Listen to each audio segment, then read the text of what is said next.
Bien, señores, buenos días. ¿Cómo están? Buenos días, ¿qué tal? Por favor, me confirma si se escucha y se ve claramente la pantalla. Sí se ve y sí se escucha, profesor.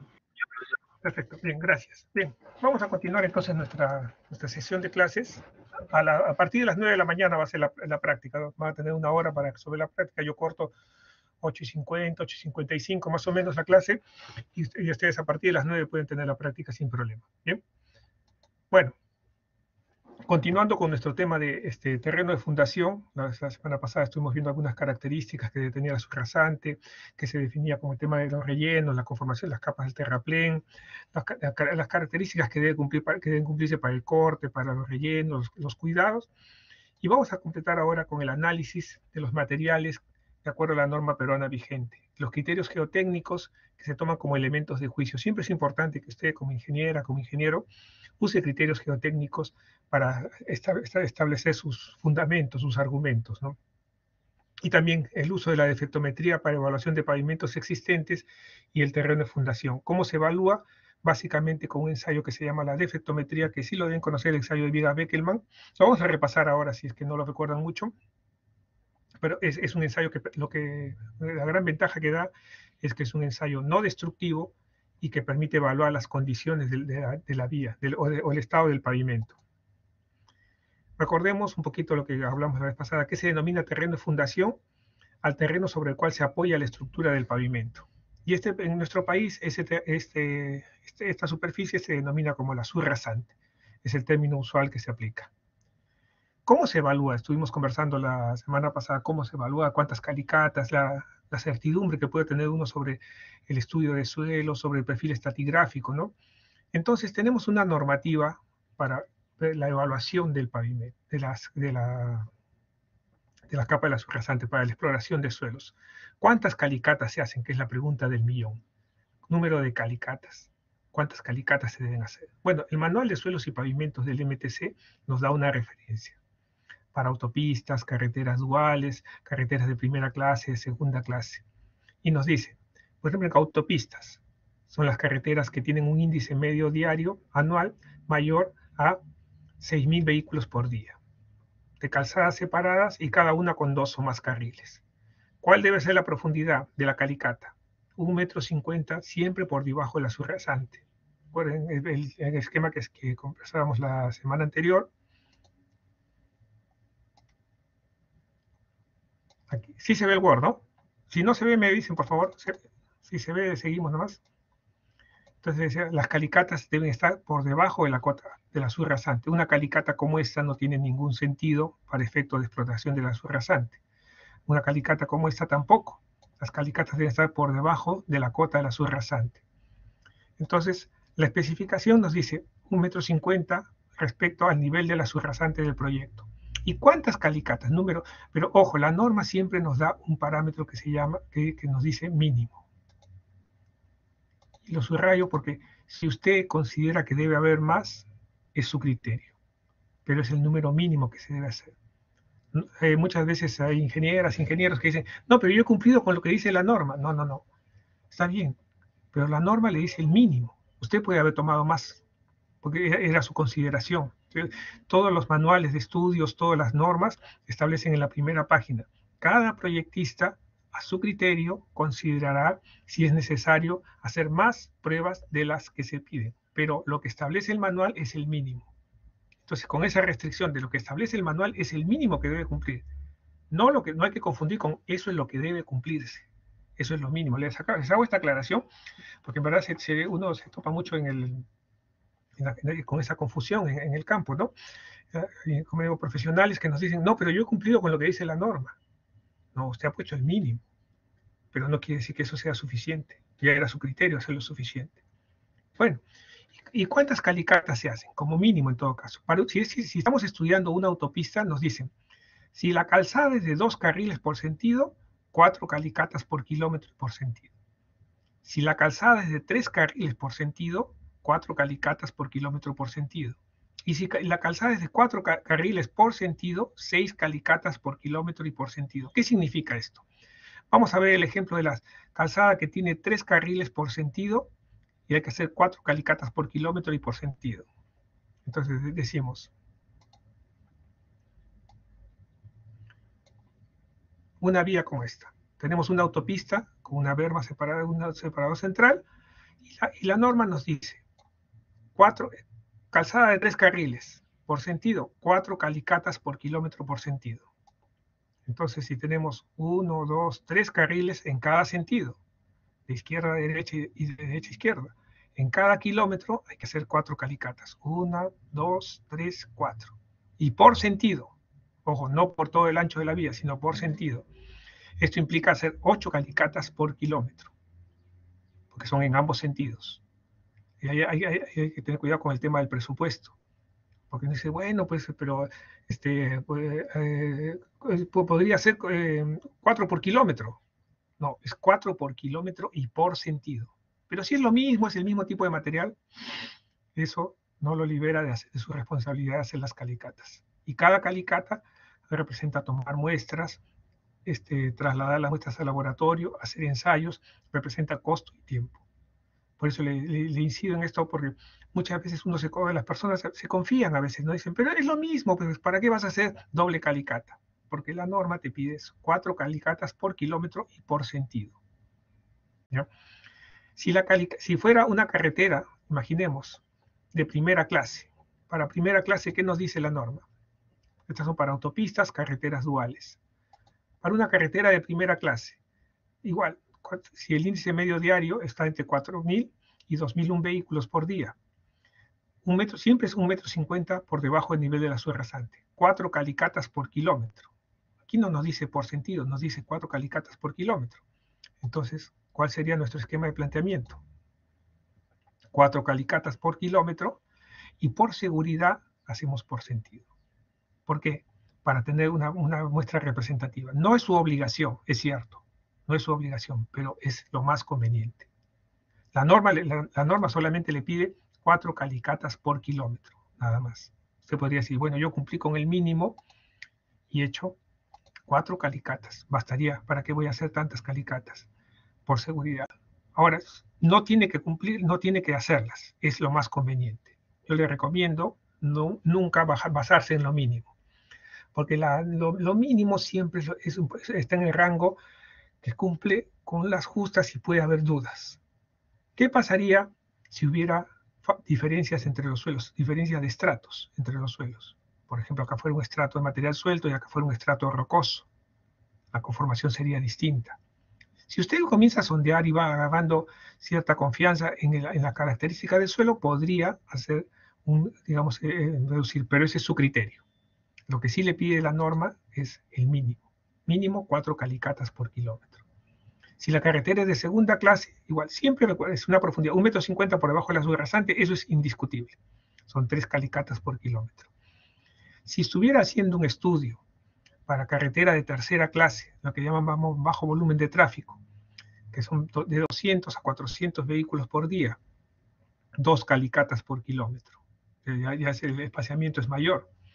Y si son carreteras también de bajo volumen, con un menor a menos de 200, también se permite igual 2 calicatas por kilómetro. En la práctica, la carretera de tercera clase es una carretera de bajo volumen, aunque tenga otra denominación, pero es una carretera de bajo volumen, porque las condiciones son las mismas. La calicata por debajo de 1,50 m, 2 calicatas por kilómetro.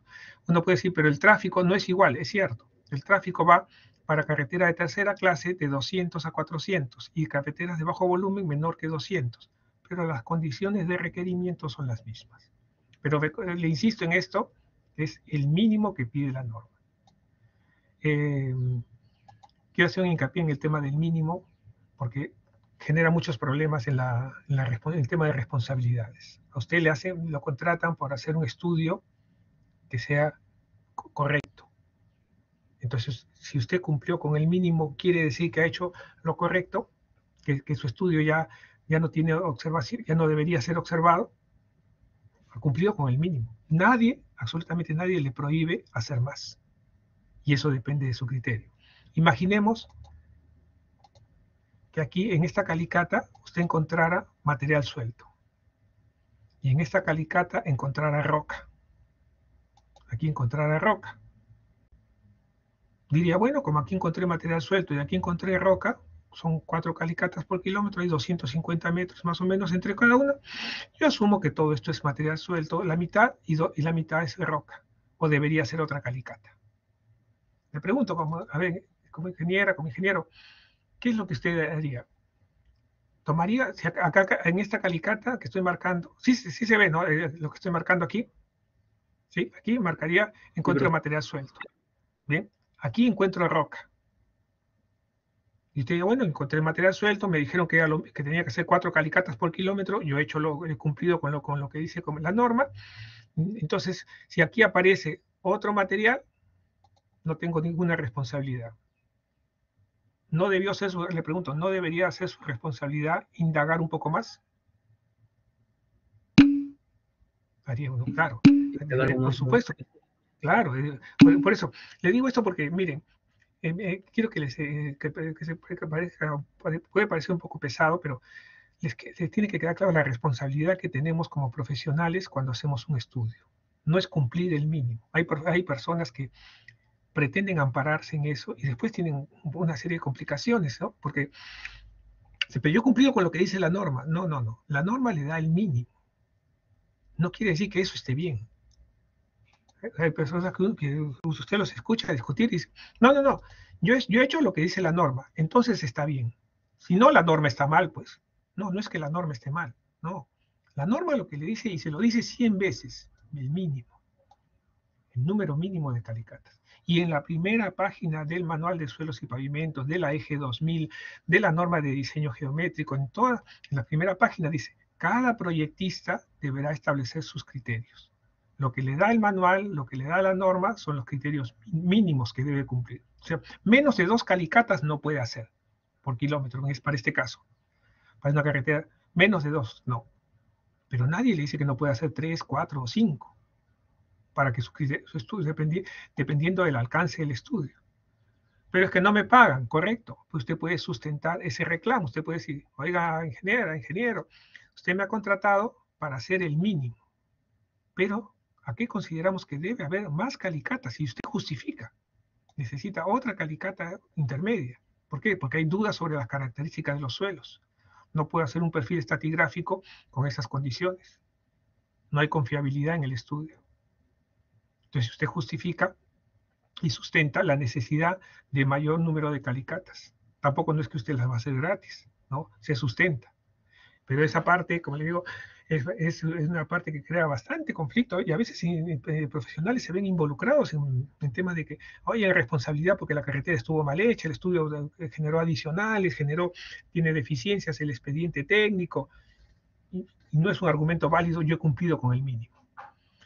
Entonces, como digo, como referencia siempre usen el manual, una fuente válida, el manual en este caso el manual del Ministerio de Transportes, que es nuestra referencia. Eso para ver el número de calicatas. Si está haciendo un estudio a nivel de perfil, se utiliza información secundaria. O también se puede hacer calicatas cada 4 kilómetros, que es un poco, digamos, un estudio muy general, un sondeo, ¿no? Una calicata cada 4 kilómetros implicaría que, si imaginamos que estamos haciendo el estudio de la vía expresa del Paseo de la República, hacer una calicata en la Plaza Grau, otra calicata en Javier Prado, en el cruce con Javier Prado, y otra calicata en Chorrillos.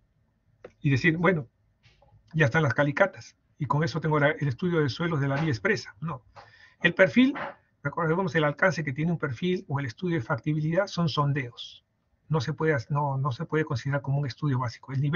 Si al nivel es perfil, recuerde su estudio de gerencia de proyectos de construcción, las etapas de un proyecto, el perfil es un sondeo. Entonces no se puede decir que con eso ya tengo las calicatas. Es un desperdicio absurdo hacer calicatas cada 4 kilómetros y pensar que ese es el estudio de suelos. Igual a nivel de factibilidad o prefactibilidad, la norma le dice eso, pero como digo, hay personas que interpretan de manera demasiado forzada. Dicen, no, yo cumplí con la norma, tengo el estudio de suelos, para el perfil he hecho una calicata cada 4 kilómetros. Y una calicata cada 4 kilómetros, ¿qué significa? ¿Que los 4 kilómetros el suelo es igual? Alguna ingeniera o algún ingeniero podría pensar que hice una calicata en la Plaza Grau, hice otra calicata en el cruce de la vía expresa con Javier Prado y asumo que todo el suelo es igual. Es una barbaridad, ¿no es cierto? Y peor en zonas, digamos, en la sierra de nuestro país, o en la zona de la bajada de las sierras hacia la selva, ¿no? Es imposible pensar eso. Ninguna ingeniera, ningún ingeniero podría pensar eso. Pero hay personas que lo tratan de afirmar, ¿no? Y después, bueno, esa afirmación les sale muy costosa después, ¿no? Y en caso de rehabilitación de pavimentos, cuando ya existe el pavimento, ya se tiene la carretera hecha y se quiere rehabilitar, se hacen estudios pero de deflexiones, estudios de deformación del pavimento. Recuerden lo que conversábamos, que el pavimento trabaja por fatiga, ¿no? Si yo pusiera mi brazo aquí y comienzo a ponerle cargas, por ejemplo, le pongo un ladrillo, le pongo una manzana, le pongo un libro, le pongo diversas cargas, 2, 3, libros de diferente tamaño y diferente peso. El brazo se va a ir deformando y va a ir recuperando. Yo lo trato de mantener horizontal.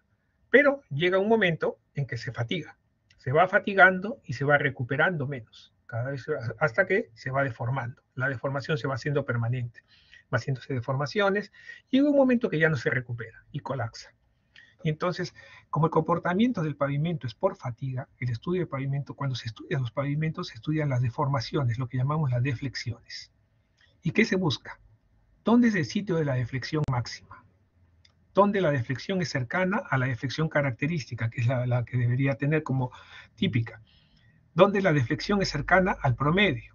Y dónde la deflexión es mínima. Esos 4 puntos son los 4 puntos de interés y ahí se hacen calicatas, en esos sectores.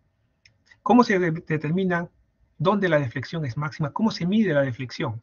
Se usa el equipo que se llama la viga Beckelman. La viga Beckelman es un equipo, un ensayo estandarizado, sumamente útil, sumamente práctico porque es un ensayo no destructivo. Normalmente los ensayos implica sacar muestras, romper, extraer muestras. No, el ensayo de viga Beckelman es un ensayo de deformación del pavimento, de deflexión del pavimento sin deteriorarlo. Consiste en aplicar una carga estandarizada de 8.2 toneladas y medir las deformaciones con unos aparatos, con un sistema de relojería que vamos a ver de inmediato. Y es un sistema muy simple, de palanca, nada más. Este brazo lo que mide cuánto se deforma y por efecto de palanca, por semejanza de triángulo, se ve cuánto es la deformación en el otro lado. La desventaja que sí tiene este ensayo es que requiere que el tráfico se corte en ambos sentidos. ¿Por qué? Porque cuando pasa un vehículo en sentido contrario, influye en la deformación. Esa es la desventaja que tiene. En general es un ensayo, como le digo, sumamente práctico. Yo le recomiendo que se familiarice mucho con este ensayo porque se usa para evaluar pavimentos en general. Este y el FW, ¿no? El FW vamos a ver enseguida, el ensayo de la efectometría. Pero el ensayo de viga Beckelman es sumamente frecuente. En nuestra vida práctica lo usamos con mucha frecuencia. ¿Y cómo se hace? Bueno, primero hay que ubicar. Si va a hacer una calicata, tiene que hacer ubicación en coordenadas UTM o en WGS84. Normalmente se usan las UTM, es el más conocido. Hay que registrar el número de la muestra. La tarjeta donde se registran estos datos debe estar dentro de la bolsa para que no se deteriore ni se pierda. Es común, le digo, sumamente común perder o confundir las tarjetas. Tenemos demasiadas muestras y se van cargando en la camioneta y a veces agarra la lluvia. Entonces hay que cuidar que las muestras no se alteren y no se confundan. Hay que tomar el dato de la profundidad de la muestra, el espesor de los estratos del suelo, no mezclar los estratos. Recuerde que las muestras se sacan de la pared de excavación, no se sacan del material excavado, del material removido, sino de la pared, de la cara del estrato. Una pequeña descripción de las características de degradación, si el material es anguloso, subanguloso, si presenta bolonería, partículas mayores a 6 pulgadas, una pequeña descripción, esa es su experiencia, o sea, su conocimiento. Y el estado de compacidad de los materiales, material suelto, material removido, material consolidado. A veces nos encontramos con conglomerados altamente consolidados. Por ejemplo, el caliche en la zona de Ica, de Nazca, es un suelo con sales, ¿no? Es un suelo tipo hormigón de río, pero con sales, sumamente cementado, tiene una gran compacidad. prácticamente se remueve con equipo, no se puede remover manualmente. Otras veces nos encontramos con suelos, hormigón de río, suelos gravosos, puede ser un suelo GW, una grava bien graduada, partículas redondeadas, pero sumamente suelto, sumamente deleznable a la mano. Entonces hay que describir esto. Y para el estrato que va a quedar a nivel de la subrasante, se realiza el ensayo que se llama el módulo de resiliencia. Bueno, se habla mucho de la palabra resiliencia, no es una palabra extraña. Ahora vamos a conversar ahora un poquito sobre ese ensayo. ¿La resiliencia qué es? ¿Qué cosa es la resiliencia? A ver, ¿qué concepto tiene sobre resiliencia? ¿Qué es la resiliencia?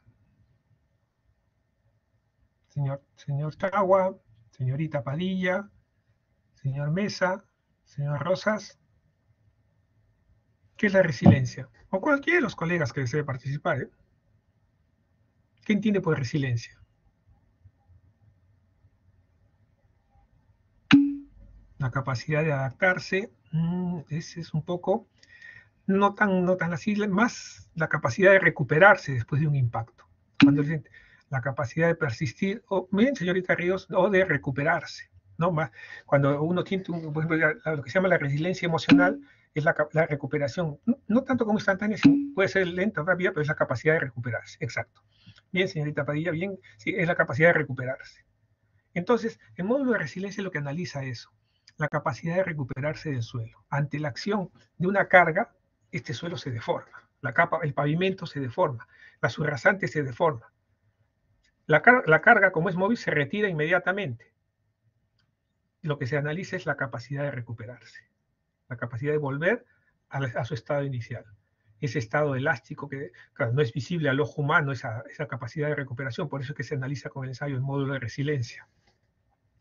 Se habla, como digo, mucho de la resiliencia, y es eso, ¿no? Es la capacidad de recuperarse. Ante por ejemplo, la resiliencia emocional, sufre un impacto por algo que le dicen, algo que ve, algo que se entera, y hay una opresión, ¿no? El espíritu se oprime. La resiliencia es la capacidad de recuperarse de eso, de volver a su estado, al estado normal que tenía, ¿no? Y eso se va fatigando. Como cualquier, los suelos se comportan como casi similar como las personas, como todos los cuerpos en general. Se va deformando ante las cargas y se recupera. Pero llega un momento que se va fatigando y la deformación ya es permanente. Igual sucede con el espíritu, ¿no? El alma se va fatigando a veces, se puede ir fatigando pues y se puede hasta quebrar, ¿no? Lo que llamamos una persona ya quebrada, una persona doblegada. Estamos haciendo una analogía. Si hacemos una analogía con el suelo cuando ya se ha fatigado tantas veces que ya falló y ya se hundió, ya no se recupera, ya se quebró. Entonces, para eso hay que estudiar esa característica de la subrasante. El ensayo de módulo de resiliencia, los ensayos CBR, son ensayos que ayudan a ver esta propiedad de los suelos. El ensayo de módulo de resiliencia en verdad consiste en colocar un brazo hidráulico sobre el suelo y pasarlo muchas veces, repetir la carga. O sea, hacer una simulación de lo que va a pasar. Pasarlo 10.000, 15.000 veces o más, depende de la intensidad que se quiera aplicar al ensayo, y ver cómo se recupera el suelo. Pero es un ensayo costoso y todavía no está muy difundido en nuestro país. Por eso es que se hace el ensayo CBR, que es mucho más fácil, mucho más difundido, y se correlaciona con ecuaciones matemáticas, ¿no? El ensayo CBR, si lo de conocer de mecánica de suelos, trate de recordarlo. Si es lo que necesita usted recordar, todos sabemos que necesitamos recordar mecánica de suelos. Bueno, ¿qué necesitamos conocer de la subrasante? Primero, si es una autopista una autopista de 6.000 vehículos con 2 calzadas por carril, un ensayo de módulo de resiliencia cada 3 kilómetros y por sentido, y un ensayo CBR cada kilómetro por sentido. Si la calzada es de 3 carriles, un ensayo de módulo de resiliencia cada 2 kilómetros por cada sentido, y un ensayo de CBR cada kilómetro por sentido. Si es una calzada de 4 carriles, un ensayo de módulo de resiliencia cada kilómetro y un ensayo CBR cada kilómetro por sentido. Ojo, que nos pide I. ¿Qué significa el I? Que tienen que hacerse los dos. No es un ensayo de módulo de resiliencia cada kilómetro o un ensayo CBR. No, es I. O sea, aquí hace un ensayo de módulo de resiliencia cada 2 kilómetros por sentido, pero también hace un ensayo CBR cada kilómetro por sentido. Son distintos ensayos. Esto le digo porque el I no significa que es alternativo, es también. I significa también. Un ensayo CBR cada 3 kilómetros y un ensayo de módulo de resiliencia cada 3 kilómetros. Los dos tienen que hacerse. Y recuerde siempre que es el número mínimo de ensayos. Para carreteras duales también le da las características de primera clase. Se aplica un ensayo, cada kilómetro se realiza un ensayo CBR. De segunda clase, cada 1.5 kilómetros, un ensayo CBR. Como ves, se va distanciando. Cada kilómetro, 1.5, 2 kilómetros, eso implica menos muestras. Pero siempre le digo, esto es el mínimo. Ya a su criterio, usted verá cómo irá generando mayores necesidades. Y si está haciendo perfil, la distancia se puede triplicar. ¿Qué significa triplicar? Que si es el perfil de una carretera de primera clase, en lugar de hacer cada kilómetro, usted puede hacer cada 3 kilómetros el ensayo. Confiabilidad se va reduciendo. Si es una factibilidad, en la distancia se puede duplicar. Es decir, si tengo una carretera de bajo volumen de tránsito cada 3 kilómetros y me piden que la norma me pide cada 3 kilómetros hacer un ensayo CBR, lo puedo duplicar cada 6 kilómetros. Sí, pues, pero hacer ensayos cada 6 kilómetros, como le digo, ¿qué confiabilidad puede haber en eso? ¿Qué representatividad tiene? Imagínense que hiciéramos de aquí hasta Ancón, son 40 kilómetros. 40 kilómetros, hiciéramos 6 calicatas, 6 ensayos. Y dijésemos, ya tengo el estudio de suelos. Cualquiera me diría, oye, pero eso es una barbaridad, ¿no? Cada 6 kilómetros hacer una calicata, sí, pues. Pero otra persona puede decir, pero eso es lo que dice la norma. No, no, no, no, calma. Eso es lo mínimo que te pide la norma, que es distinto. La norma no te dice que hagas eso, te dice que eso es lo mínimo que debes hacer. Ya como criterio profesional, cada quien dirá cuántos son los ensayos que se necesitan. Pero no quieren pagar más, entonces usted cumple con advertirle al cliente, señores, el sondeo, estamos haciendo lo mínimo que pide la norma, y a su criterio no procede a hacer más, a criterio del cliente, no procede a hacer más ensayos por cuestión de limitación de presupuesto, por lo que fuese, ¿no? Por rapidez, por una rapidez absurda, ¿no? Pero deja usted advertido, de manera de no tener problemas posteriores. Se ven muchos profesionales involucrados en responsabilidades por estudios deficientes, estudios que después han generado mayores costos, pero lo que les faltó quizás a estos profesionales es advertir que, ojo, estamos haciendo lo mínimo, pero yo recomiendo hacer cada 100 metros, cada 500, cada 200. También tiene que justificar, ¿no? No puede decir por decir. Tiene que haber un estudio de suelos donde diga, oye, mira, los suelos son demasiado heterogéneos, necesitamos hacer más estudios, ¿ya? Y el cliente le dice, vamos a suponer que el ministerio dice, no, haz nomás lo que dice el mínimo que dice la norma. Ah, bueno. Pero yo le advierto que no tiene confiabilidad, porque estamos haciendo ensayos cada 3 kilómetros que no son representativos, por la variabilidad que generan los suelos. Igual aquí, ¿no? Bueno, esta es la misma que la anterior. Este ensayo de defectometría, ¿qué mide? Mide la deformación. Ante la acción de la carga, si vemos una vista frontal, ante la acción de la carga, el efecto que se representa en las capas inferiores es así. Digamos, el bulbo de presiones que se genera no es como un bulbo de presiones usual, sino de esta manera. Hay una deformación transversal y una deformación longitudinal en el sentido de la vía.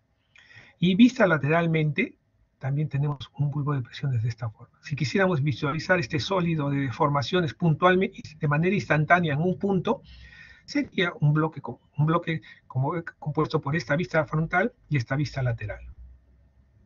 Los esfuerzos, cómo se transmiten, es un estudio aparte. Cómo es la transmisión de esfuerzos, cómo se generan. Y recordemos que estas son cargas móviles. Pasan y después de un instante las cargas se van a desplazar. Y este cuerpo se va desplazando a lo largo del eje. Este cuerpo de deformaciones.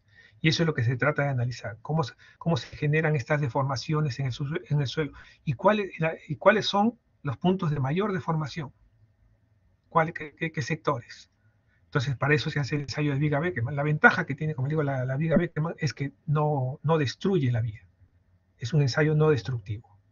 El FWD, también el ensayo de efectómetro de impacto, también es un ensayo no destructivo.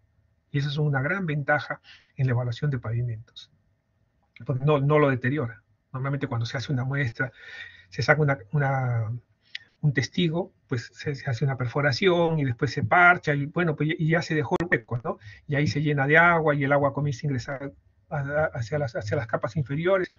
Es un problema, en verdad, muy sistemático el que se genera con las muestras. Porque está bien, sacar una muestra está bien, es más confiable, más representativo, sí. Pero ¿cómo la sella? Y lo que se ha visto es que estos estudios de evaluación, estudios destructivos con muestras, con ensayos de extracción, causan más daño. ¿Por qué? Hace usted la excavación, ¿okay? Saca la muestra del pavimento, luego la tapa. ¿La tapan con qué? Compactan con lo que sea, ¿no? Y no se sella de manera, o sea, nunca queda sellado totalmente. Y por ahí comienza a ingresar el agua. Y ingresa directamente hacia las capas granulares subyacentes, cambiando el contenido de humedad de las capas granulares. Al cambiar el contenido de humedad de las capas granulares, se reduce la densidad. Si vamos otra vez a la curva Proctor, se incrementa la humedad, se reduce la densidad, pierde soporte. Y lo que se convirtió en una muestra, lo que era una muestra se va convirtiendo en un bache que va creciendo, porque la humedad sigue ingresando y al hundirse va jalando las capas superiores del pavimento. Se generan esfuerzos de tracción. Como no tiene resistencia a los esfuerzos de tracción, se generan fisuras en todo el perímetro. Y esas fisuras permiten el ingreso del agua y el deterioro es acelerado, ¿no? Por eso es tan importante hacer estos ensayos no destructivos. Los ensayos no destructivos son muy convenientes. Yo le recomiendo que estudie o que repase más bien cómo se hace estos ensayos no destructivos. Quizás en mecánica de suelos lo ha visto un poco ligero, ¿no? ¿Qué nos pasa? O sea, es normal cuando estamos en tercer, cuarto ciclo, no le vemos la importancia que esto tiene. Decimos, bueno, está ahí, ni miramos o creemos que que está por ahí. No, es sumamente conveniente esos equipos. El uso de mecánica de suelos es un curso fundamental en nuestra carrera.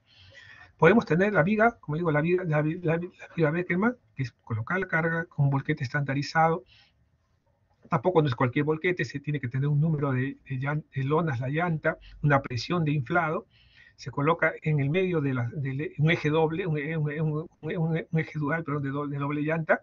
Se coloca en el medio y se mide la deformación a una distancia establecida. Entonces, el ensayo está perfectamente estandarizado. Con el deflectómetro de impacto lo mismo. Se genera se miden las deformaciones. La ventaja que tiene este equipo del deflectómetro de impacto, el FW, es que genera una representatividad de la forma como se han generado las deformaciones. Vamos a ver aquí, en la siguiente, aquí. Esta es la forma como se mide la viga Beckermann. Aquí se coloca la carga, se coloca la carga y, bueno, obviamente está exagerado el dibujo, ¿no? Porque no es visible al ojo, la deformación no es visible al ojo humano. Se deforma y con la viga lo que se mide es esa deformación. Entonces, este brazo gira, y por un efecto de semejanza de triángulos, se ve la deformación, cuánto ha sido en el sitio de la llanta, y cuánto refleja en el reloj de medición, en el equipo de medición, creo que es como un reloj. Y se toma el dato, y este dato nos permite ver cuánto ha sido la deformación. Calcular, es un cálculo que se hace, ¿no? Ya se hace en gabinete. Pero el efecto de la viga Beckermann, como digo, es muy simple. La carga se aplica, y exagerando la figura, se deforma. Por efecto por semejanza de triángulos, se calcula se toma una lectura acá y se ve cuánto es la lectura. De acuerdo a las longitudes de los brazos, se puede calcular cuánto ha sido la deformación, que no es visible al ojo humano, son centésimas de milímetro. Luego que se retira la carga, se espera que la superficie vuelva a su posición inicial. Y así es como funciona el ensayo. Es el criterio básico, ¿no? Este ensayo, como digo, acá tiene los lectores que están en los brazos. los vectores que están en los brazos. ¿Y por qué doble brazo? Porque una mide la deformación en el extremo y otro intermedio. Hay algunos equipos que son más sofisticados, que miden más deformación. Porque también hay que entender que cuando asumimos la deformación, asumimos que es una línea recta. Y no necesariamente es así.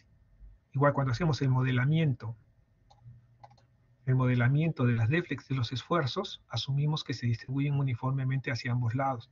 Y va a depender mucho de la ubicación de la carga, si se mantiene lineal, de la presión de inflado de las llantas, de contacto. Se espera, por ejemplo, un eje triple, que los tres estén igualmente apoyados. Pero eso se va a cumplir siempre y cuando los tres tengan la misma presión de inflado. Si tienen diferente presión de inflado, la distribución de carga no es igual. Le pregunto, a ver, ¿cuál es más perjudicial? ¿Una llanta con baja presión de inflado para la misma carga? No vamos a suponer que dos llantas soportan 5 toneladas. ¿Cuál es más perjudicial para el pavimento? ¿La llanta que tenga alta presión de inflado o la llanta que tenga baja presión de inflado? ¿Cuál sería más perjudicial? Ambas tienen la misma carga total, 5 toneladas. La de baja presión, ¿por qué, señor Chagua? ¿Por qué la de baja presión sería más perjudicial?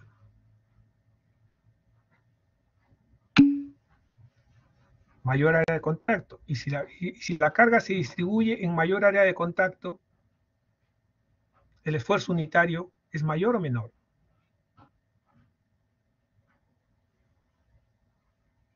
Pensemos, a ver, 5 toneladas distribuidas en 30 centímetros del área de contacto, o 5 toneladas distribuidas en 20 centímetros de área de contacto. Primera pregunta, ¿cuál tendrá más área de contacto? ¿La llanta con baja presión de inflado o con alta presión de inflado? ¿Cuál tiene más área de contacto? Con baja. Con baja presión. Entonces, si distribuimos la carga de 5 toneladas sobre una llanta de baja presión de inflado, ¿qué es lo que va a suceder? Hay hay mayor área de contacto y menos carga unitaria. Pero eso no quiere decir que sea necesariamente favorable, porque lo que sucede es que si las llantas tienen diferente presión de inflado, la distribución ya no es uniforme, la distribución de cargas. Sobre este eje, si hay 10 toneladas, esperaríamos que cada uno cargue 3.3.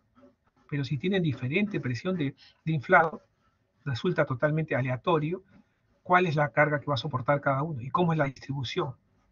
Entonces, cuando hacemos el modelo matemático, es bajo la premisa de que se están cumpliendo los parámetros considerados, que las llantas tienen la misma presión de inflado o tienen el mismo estado de desgaste, porque esa puede ser otra condición. Mira, aquí tenemos las llantas, pero son de diferente estado de desgaste, diferente presión de inflado y diferente estado de desgaste. Entonces la carga no puede asumir que se distribuye de la misma forma. Y también los defectos mecánicos que tenga el propio equipo, ¿no? Un muelle que esté roto o que esté desgastado. Se asume, lo que quiero insistir con esto es que asumimos que los vehículos que circulan están en muy buenas condiciones y están cumpliendo los parámetros de presión de inflado que establece la norma. Claro, no hay forma de controlar eso, entonces lo que se hace es se aplican factores de seguridad. Cuando vamos a la etapa de diseño de pavimentos, de diseño de estructura, vamos a ver los factores de seguridad que se aplican para cubrir justamente toda esa incertidumbre. Para efecto de la defectometría, lo que hacemos es ver con un ensayo, con un vehículo estandarizado, con una carga de 8.2 toneladas, ver cuánto es lo que deforma. Y eso lo reflejamos aquí. Lo reflejamos y vemos, bueno, cuáles son los puntos de mayor carga, de mayor deflexión.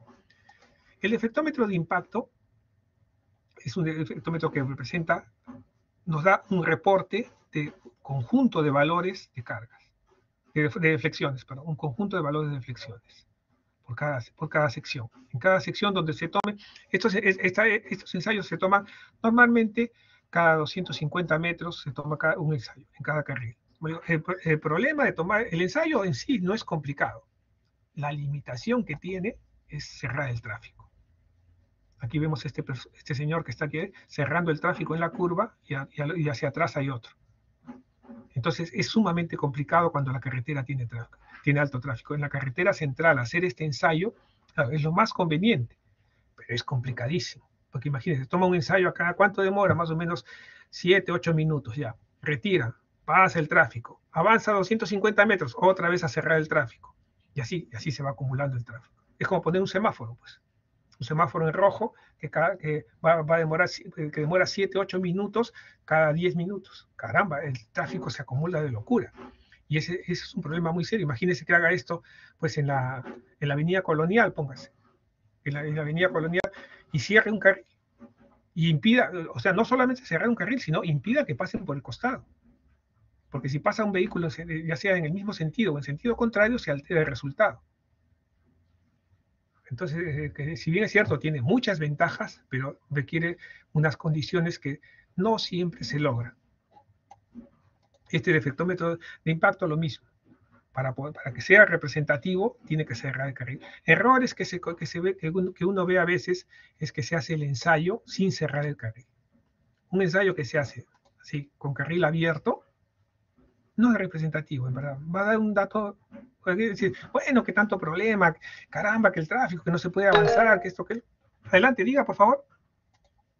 Adelante. Profesor, Sí. una pregunta. ¿El ensayo de deflectometría de la viga de Beckerham solamente se hace en la capa asfáltica o también se puede hacer en la subbase? No, se puede hacer en cualquiera de las capas, en la subrasante, en la subbase, en la base o en la carpeta asfáltica, en cualquiera de las capas. ¿Cuál debería ser la deformación máxima en la capa asfáltica de la viga de... eso es lo que se llama la deflexión característica. Eso sí lo vamos a ver en el capítulo. Yo le pido, por favor, esa pregunta la postergamos un poquito, ¿no? Para no confundir, porque hay una ecuación de cálculo para la etapa de rehabilitación de pavimentos. Cuando veamos el capítulo de rehabilitación de pavimentos, ahí vamos a ver en detalle cuáles son las deflexiones límites y cuáles son las deflexiones admisibles para los pavimentos, dependiendo del tipo de tráfico al que esté sometido. Le pido que me disculpe para no distraer, porque podríamos explicarlo, pero sería saltear un acápite, ¿no? Sí, profesor. Pero sí lo vamos a tratar ese tema en detalle, el tema de la deflexión máxima, la deflexión característica que debe tener un pavimento. Es de acuerdo al tipo de pavimento y a la vida útil que tenga. Porque el pavimento se diseña para una vida útil de 10, 12 años y esto se va fatigando con el tiempo. Entonces, tampoco la deflexión no es la misma al inicio de la vida útil que después de 5 años, después de 3 años. La deflexión que debe tener, como digo, se va fatigando. Entonces, y eso es lo que se calcula, contestando un poco a su pregunta sin terminarla, pero contestando un poco a su pregunta, ¿cuál es la deflexión admisible? Depende de la época en que se tome el ensayo y del tipo de carretera que se esté estudiando. Pero sí le pido, por favor, que posterguemos un poquito esta pregunta para contestarla en la parte que hagamos de rehabilitación de pavimento. ¿No? ¿Sí? Sí, profesor. Ya, ok, gracias.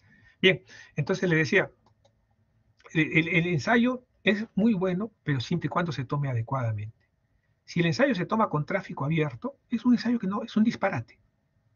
Es un disparate el resultado. No va a servir, no es útil porque se está alterando las condiciones del ensayo.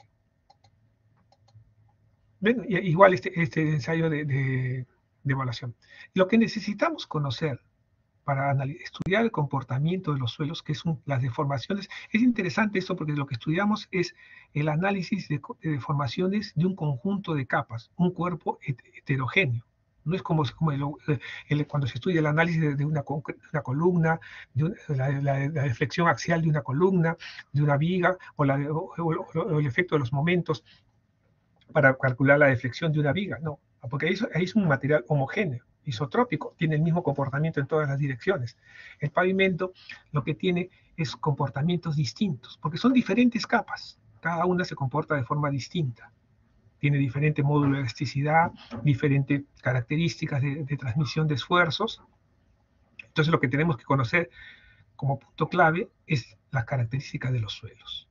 Las características de los suelos se determinan mediante ensayos de laboratorio para poder evaluar cómo es que se analizan estos materiales. Otros ensayos complementarios que se pueden hacer es el ensayo CBR in situ, la norma MTC 133, el penetrómetro dinámico de cono, que es bastante útil también, es un cono, simplemente es una varilla que se va golpeando y se ve cuántos golpes se penetran por cada 10 centímetros, no cuántos golpes se dan. claro que tiene sus limitaciones, porque si esa varilla penetra en un suelo donde hay bolonería, se queda clavada sobre una piedra, va a rebotar, ¿no? Tiene sus limitaciones. Pero sí es un ensayo bastante práctico y se usa también para hacer sondeos, ¿no? Para ver más o menos cómo son las características. No son muy costosos, son muy rápidos, pero sí se requiere digamos, un conocimiento bastante adecuado de la metodología del ensayo. Todos los ensayos en verdad son útiles, siempre y cuando se hagan correctamente. Un ensayo que se hace de manera incorrecta, el resultado que nos da es simplemente un disparate. Es un valor que no tiene representatividad. Es como si yo hiciera pues, un ensayo de rotura de broquetas de probetas de concreto, pero las probetas pues las golpeo, no las someto a curado, pero ya pues es lo mismo, pone la prensa, ya está, y le someto a cualquier velocidad con prensa que no está calibrada.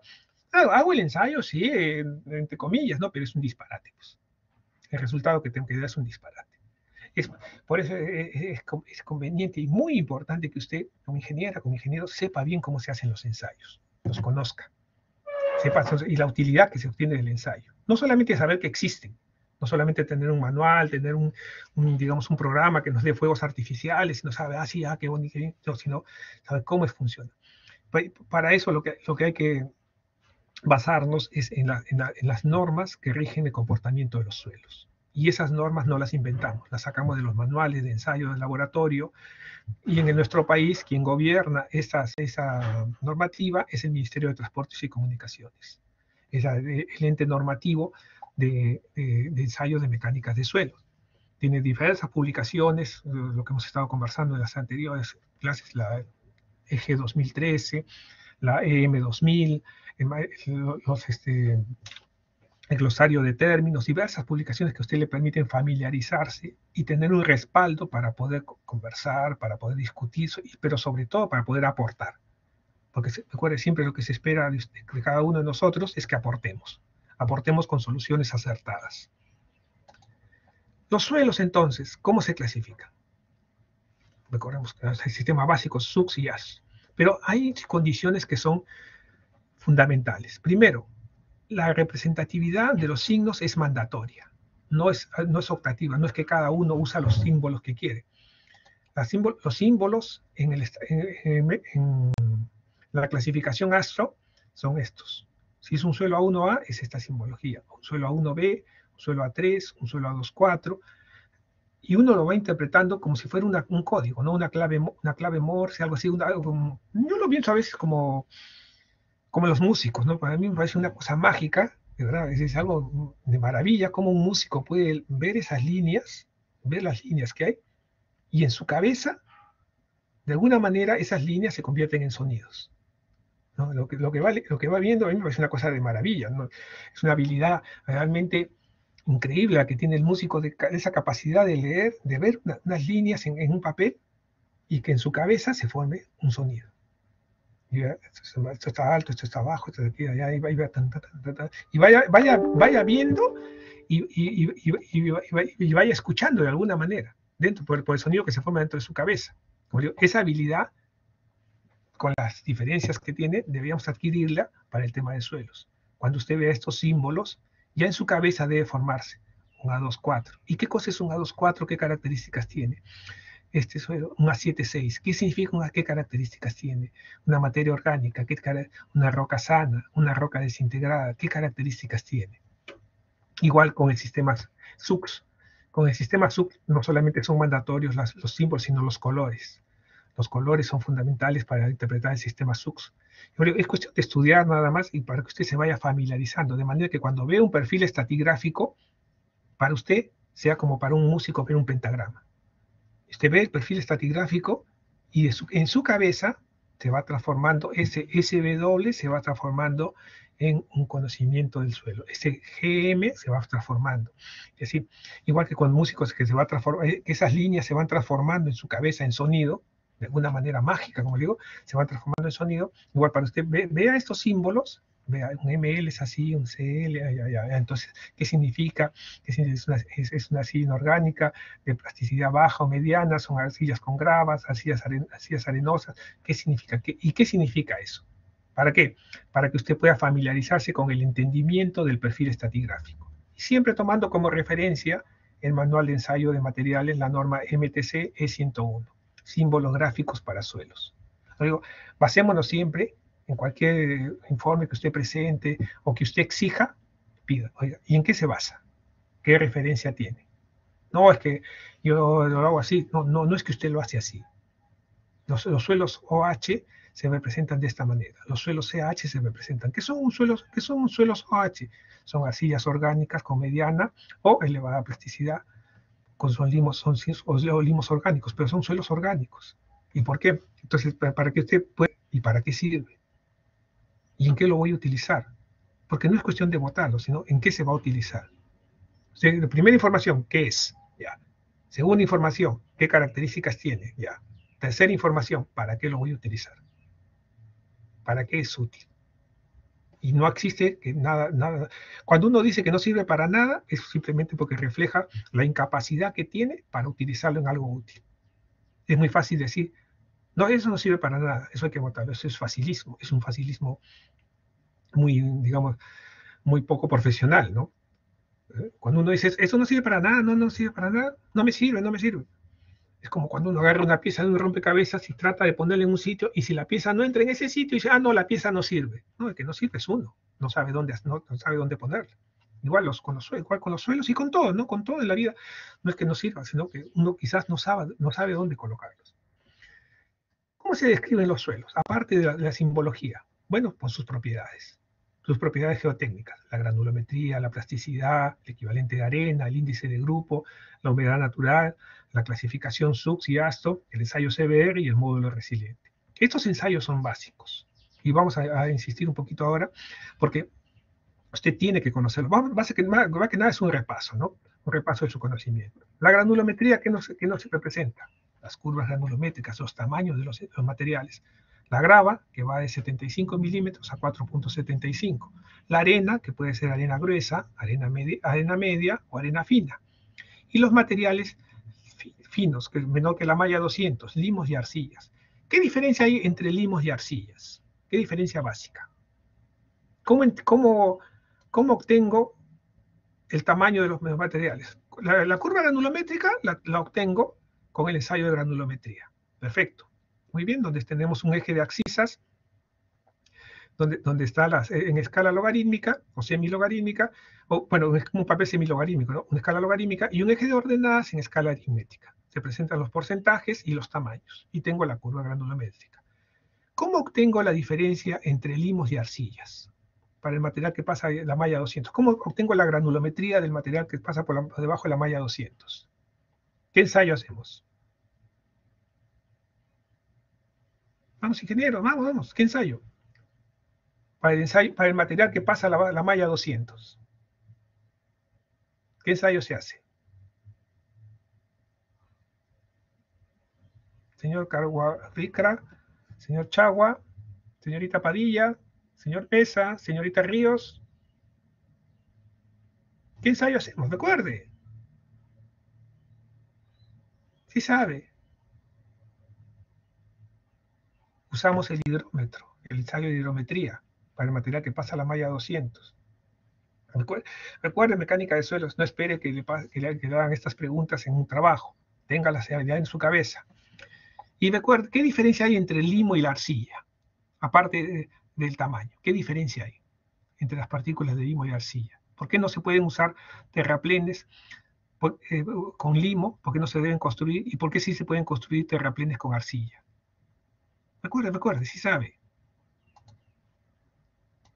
Hay una diferencia fundamental entre los limos y las arcillas.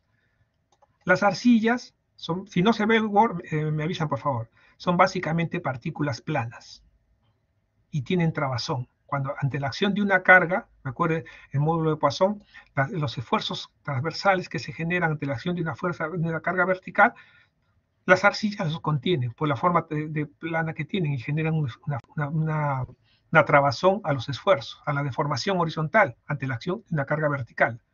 Los limos son partículas básicamente redondeadas. Entonces, ante la acción de una carga, no tienen mayor resistencia a la deformación horizontal y fácilmente colapsan. Por eso es que los limos nunca se usan para terraplenes. Las arcillas sí. Las arcillas sí, hay procedimientos de compactación mediante rodillo pata de cabra, o por penetración, eso sí no hay complicación. Pero los limos jamás se usan para hacer terraplenes. Entonces, cuando usted encuentre material menor que la malla 200, limos y arcillas, sí, pero es importante saber si son limos o son arcillas, si son limos arcillosos o arcillo-limosos, qué tipo de suelo estamos hablando, para poder utilizarlo. Y es conmigo, esos son los criterios geotécnicos que usted necesita recordar para poder aplicarlo en la obra, porque en la obra le van a decir, bueno, ingeniero, salió un suelo limo arcilloso, ¿lo utilizamos o no lo utilizamos para el terraplén? ¿Y qué metodología hacemos para salir un suelo arcillo limoso? ¿Qué diferencia hay entre estos dos? ¿Y qué se obtiene del ensayo de granulometría? Los ensayos son preparación, el MTC 106 para muestras de análisis granulométrico, que es el ensayo más conocido. El ensayo 107, que es el análisis granulométrico. La preparación, ¿en qué consiste? ¿Cómo se hace el cuarteo? Tomo una muestra y cómo se hace el cuarteo. ¿Cómo se separa el tamaño de la malla? Recuerden, yo lo paso un poquito ligero esto, pero sí, porque es mecánica de suelos, pero sí le pido que lo recuerden. Recuerden mecánica de suelos. Cómo se hace, cómo se toma la muestra, cómo se hace el cuarteo para separar, cómo se hace... Y eso usted véalo también en su equipo de trabajo. Vea si el laboratorista sabe hacer esos ensayos. Si es que el laboratorista sabe cómo... Este tipo de terraplén también se podría usar en la selva, teniendo en cuenta que la selva llueve bastante. Si es arcilloso, sí. Si es suelos arcillosos, sí. No solamente en la sierra, también se usa, por ejemplo, en la zona de Cajamarca, hacia Serendín, todas esas zonas son suelos muy arcillosos. Pero si es arcilloso, sí se puede usar para construir terraplén. Lo que no se puede usar son limos. En la selva el problema que tenemos es que hay muchos sitios que hay limos entre Aguaitía, por ejemplo, entre Pucallpa y Aguaitía. Entonces esa zona tiene mucho suelo limoso. Es un suelo muy complicado. Después en Tarapoto, también hacia la zona entre Tocache y Tingo María, también son zonas de arrozales, son suelos limosos, son sumamente complicados. Suelos arcillosos, sí. Los suelos arcillosos no hay problema, se va compactando. Por ejemplo, hacia la salida de Tingo María, la zona que va hacia la zona del Velo de la Novia, son suelos arcillosos, son grandes bancos de arcilla, inmensos bancos de arcilla. Ahí se pueden usar esos suelos. Dependerá del estudio particular. O sea, no hay una clasificación general para decir la selva. Pues usted va a Puerto Maldonado y tiene grava. Va a Iquitos y no hay grava. No consigue grava en ningún sitio, tiene que traer desde Zarameriza. O sea, depende, no hay una situación que usted pueda decir la selva, ni la sierra, ni la costa.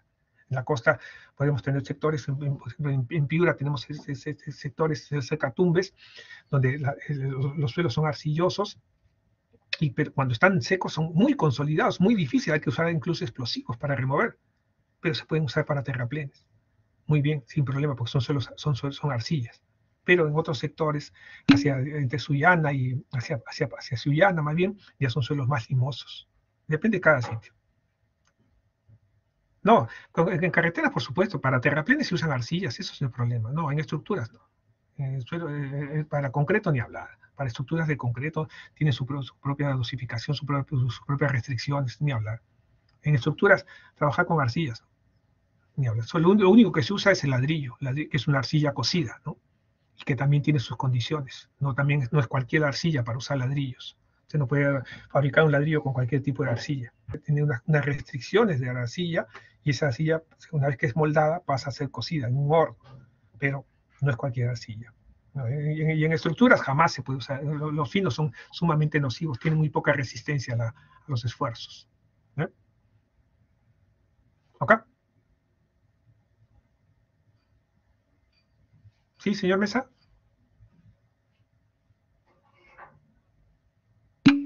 Ok, bien.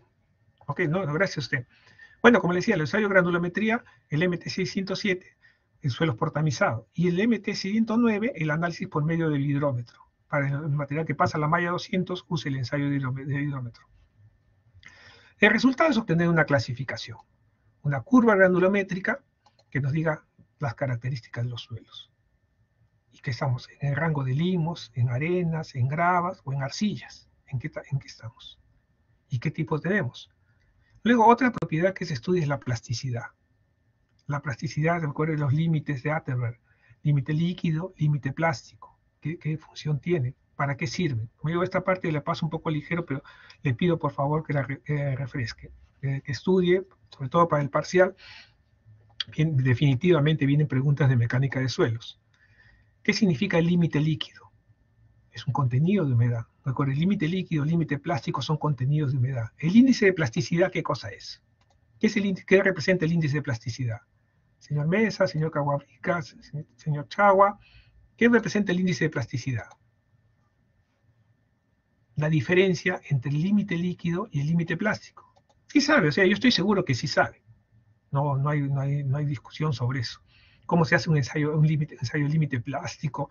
Imagínense, usted va a ser finalmente, va a pasar, seguramente va a trabajar como jefe de laboratorio de mecánica de suelo, jefe de laboratorio de mecánica de concreto, de asfalto, en fin, siempre va a estar a cargo, siempre va a tener gente a su cargo. O va a estar en cuadrilla de topografía, en cuadrilla de trazo, y tiene que saber, pues. Tiene que saber, pues su conocimiento es su arma. Eso es el único poder que usted necesita, el conocimiento. Recuerde cómo se hacen los ensayos de plasticidad. ¿Y para qué sirven? ¿Para qué sirven? Para entender el valor, para calcular el valor del índice de plasticidad. ¿Y qué significa un valor de índice de plasticidad? Sabemos que el índice de plasticidad, límite líquido menos límite plástico, ya, eso es conocido. ¿Pero qué significa? Un valor de índice plasticidad, de índice IP alto, índice plástico alto, corresponde a un suelo muy arcilloso. Un valor de índice de plasticidad bajo resulta característica de un suelo poco arcilloso o limpio. Normalmente en capas de pavimento, las capas de base, subbase, se piden con índice de plasticidad 0. O sea que no presenta índice de plasticidad, no existe. No tiene valor de índice de plasticidad. En otras palabras, que no tenga arcilla. Un suelo poco o nada arcilloso, un suelo limpio. Y los valores, cuando nos digan en el laboratorio, ingeniero, el índice de plasticidad salió 14, el índice de plasticidad salió 4, ¿usamos o no usamos? Hay que tener una referencia en la cabeza. Índice de plasticidad mayor que 20, plasticidad alta, suelos muy arcillosos. Índice de plasticidad entre 20 y 7, una plasticidad media, suelos arcillosos, hay presencia de arcillas. Índice de plasticidad menor que 7, baja plasticidad, suelos poco arcillosos. Índice de plasticidad 0, no plástico, suelos exentos de arcilla, suelos limpios. ¿Qué nos interesa? ¿Qué cosa estamos haciendo? Estamos haciendo capas granulares de base, de subbase, índice de plasticidad 0. ¿Y de dónde lo sacamos? El valor de la restricción de las especificaciones técnicas. ¿Y de dónde sacamos la especificación técnica? Del Manual de Ensayos EM 2000 o de la EG 2013. Pero tiene que tener una referencia. Al principio, por eso le decía, la importancia de tener referencias geotécnicas como argumentos. Y una vez que tengamos el índice de plasticidad y el límite líquido, ¿para qué sirve? Para calcular, de acuerdo a la carta de plasticidad, qué tipo de suelo estamos. Vamos a suponer que nuestro límite líquido sea 30 y el índice de plasticidad también sea 30. Entonces estamos ante una arcilla de baja plasticidad, un suelo CL. Si nuestro límite líquido es 60 y el índice de plasticidad es 10, estamos ante limos de alta plasticidad. Esa es la referencia. La carta de plasticidad se usa. Todo lo que está por encima de la línea A son arcillas. Pueden ser, las que están a la izquierda de la línea roja son arcillas de baja plasticidad. A la derecha son arcillas de alta plasticidad. Lo que está debajo de la línea A son limos. Y lo que está a la izquierda de la línea roja son limos de baja plasticidad. Y a la derecha, limos de alta plasticidad. Yo estoy seguro que usted recuerda cómo se maneja la carta de plasticidad. Y es una herramienta fundamental para la clasificación de suelos. Porque le van a decir, bueno, ingeniero, tenemos este tipo de suelo, con estas características, con este límite líquido, con este límite de plástico. ¿Qué hacemos? ¿Lo usamos? ¿Descartamos la cantera? ¿Qué hacemos? Y usted como ingeniero va a tener que decidir, pero tiene que decidir en base a un criterio técnico, no en base a una adivinanza y a una corazonada. Las corazonadas no aplican en ingeniería, lo que aplica es el criterio técnico. Otro factor, el equivalente de arena.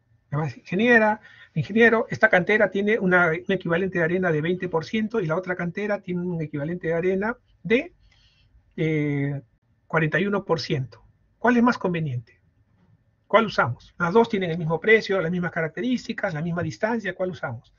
Pues, ¿qué representa el equivalente de arena? Representa el contenido de polvo fino o nocivo o materia arcilloso en los suelos o agregados finos.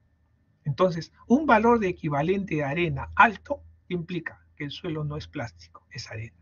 Mientras más alto sea el valor del equivalente de arena, es mejor. Un valor de equivalente de arena entre 20 y 40 es un suelo poco plástico, no heladizo, ya no es susceptible a las heladas. Y un equivalente de arena menor que 20 es un suelo plástico y arcilloso, no puede utilizarse. Entonces, contestando la pregunta que le decía hace un momento, tenemos la cantera, una cantera con un equivalente de arena de 45 y otra cantera con un equivalente de arena de 23. Ambos tienen el mismo costo, pero la de 23 está más cerca. ¿Cuál utilizamos? Bueno, pues está bien, puede ser que la que tenga un equivalente de arena de 23 está más cerca, pero es un suelo poco plástico y no heladizo. Y lo que estamos buscando, un suelo arenoso. Entonces tenemos que buscar un equivalente de arena mayor que 40. El de 45 está muy bien, porque no tiene plasticidad, es arena. Depende siempre de lo que usted está buscando. Si usted está buscando suelo arcilloso, necesita un suelo que tenga un equivalente de arena menor que 20. Es la respuesta que usted va a dar en base al informe laboratorio, a la exploración de suelos que se haga. Luego hay un número que figura siempre en la clasificación, el índice de grupo. ¿Qué significa el índice de grupo? Es un valor que se calcula en función de los parámetros de granulometría. El valor está dado por esta ecuación, 0.2a más 0.005a por c más 0.01 b por d. ¿Qué significa a?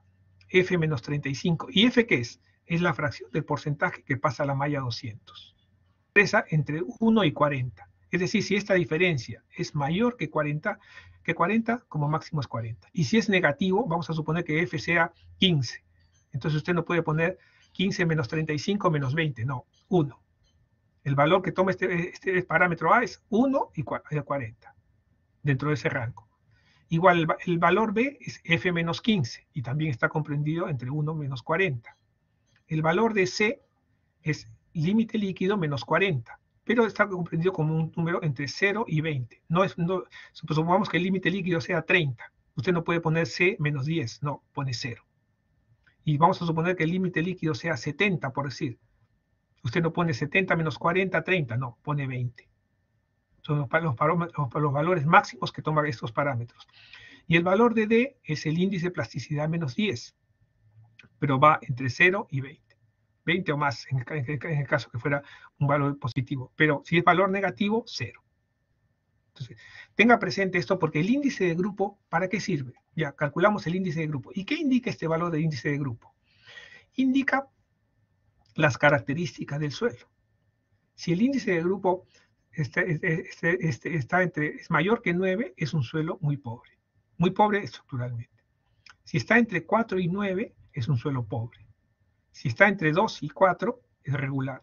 Si está entre 1 y 2, es un suelo bueno. Y si está entre 0 y 1, es un suelo muy bueno. Entonces, ¿qué es lo que buscamos? Que el índice de grupo es un indicador, de preferencia nos debería dar 0. Ojalá nos tocara 0, ¿no? Normalmente nos toca pues diversos valores del índice de grupo. Es lo que hay. Como digo, la suerte o la ventaja que tenemos es que nos encontramos con diversas condiciones y tenemos que adecuarnos. Y tenemos que usar nuestro conocimiento para ver cómo mejoramos estas condiciones.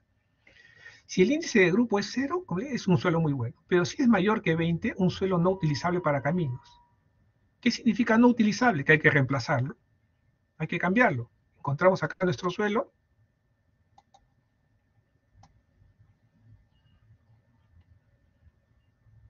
Y resulta, esta es nuestra estructura de pavimento. Y tenemos estas características. Y acá tenemos un suelo con un índice de grupo, digamos que da 22, 25. Este de aquí. Hay que reemplazarlo, pues. Hay que cambiarlo. Aquí tenemos un índice de grupo de suelo, digamos, 7, 15, 7, 14, 7, 8. Es un suelo pobre. ¿Qué buscamos? Índice de grupo 0. Estos suelos este de aquí tiene índice de grupo suelo. Esto es lo que queremos. Pero no podemos cambiar todos los suelos. Tenemos que cambiar un espesor determinado. Y para cada caso tenemos que saber, porque finalmente la estructura del pavimento que se coloque es una sola. No importa sobre qué suelo se coloque, es una sola. y usted tiene que uniformizar la subrasante. Una opción es mejorar toda una capa, puede ser. Reemplazar, pero obviamente reemplazar y uniformizar y decir, bueno, con esto reemplazamos y uniformizamos toda la subrasante y tenemos un solo tipo homogéneo, ¿sí? ¿Cuánto cuesta? ¿Cuánto cuesta eliminar todo ese suelo inadecuado, traer material de cantera, procesarlo para reemplazarlo? Pero es que lo que necesitamos, muy bien, pero no hay presupuesto para todo eso. ¿Qué debe hacer? Entonces cambiamos los espesores de las capas de pavimento, ponemos el pavimento más grueso. Usted vea, acá está sobredimensionando el pavimento.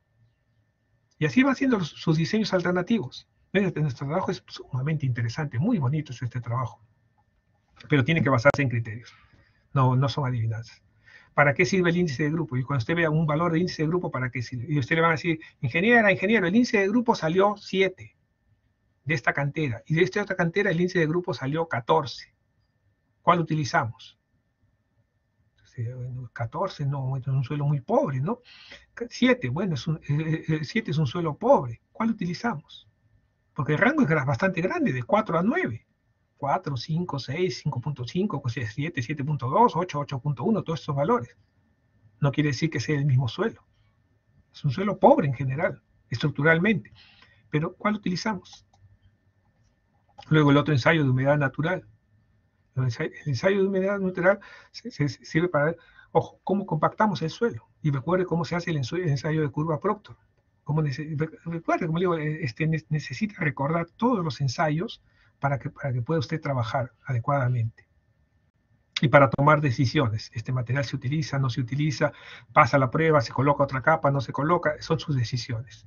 La clasificación de suelos, ASTO y SUX, que ya lo conocemos, eso sí está bastante familiarizado. Yo les pido por favor que recuerden o repasen qué significa un suelo A1A, qué significa un suelo A3, un suelo A5, qué significa. ¿Qué significa un suelo CL, un suelo SP? ¿Qué significa? Como ingeniero, en ningún caso usted puede estar ajeno a esa información. Esa información la tiene que tener muy bien dominada. Luego tenemos el ensayo CBR, ¿no? Que es un ensayo también que lo que mide es la capacidad del suelo, la capacidad portante del suelo, pero desde el punto de vista de deformaciones. Lo que se coloca el suelo, luego de hacer el óptimo contenido de humedad, se coloca el suelo en un molde CBR, se compactan en 3 muestras a 50, 75 y 100 golpes por capa, y se mide la deformación. Se mide cuánto se deforma el suelo frente a la acción de una aguja.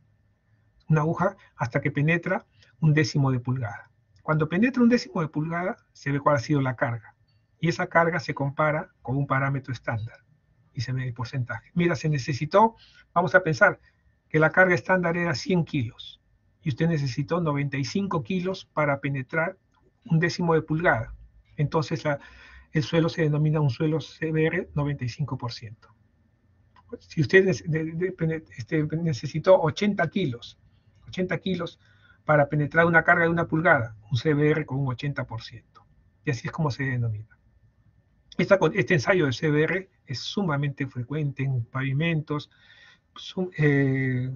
es económico, es barato, está muy difundido, muy bien estandarizado, no representa mayor dificultad su ejecución.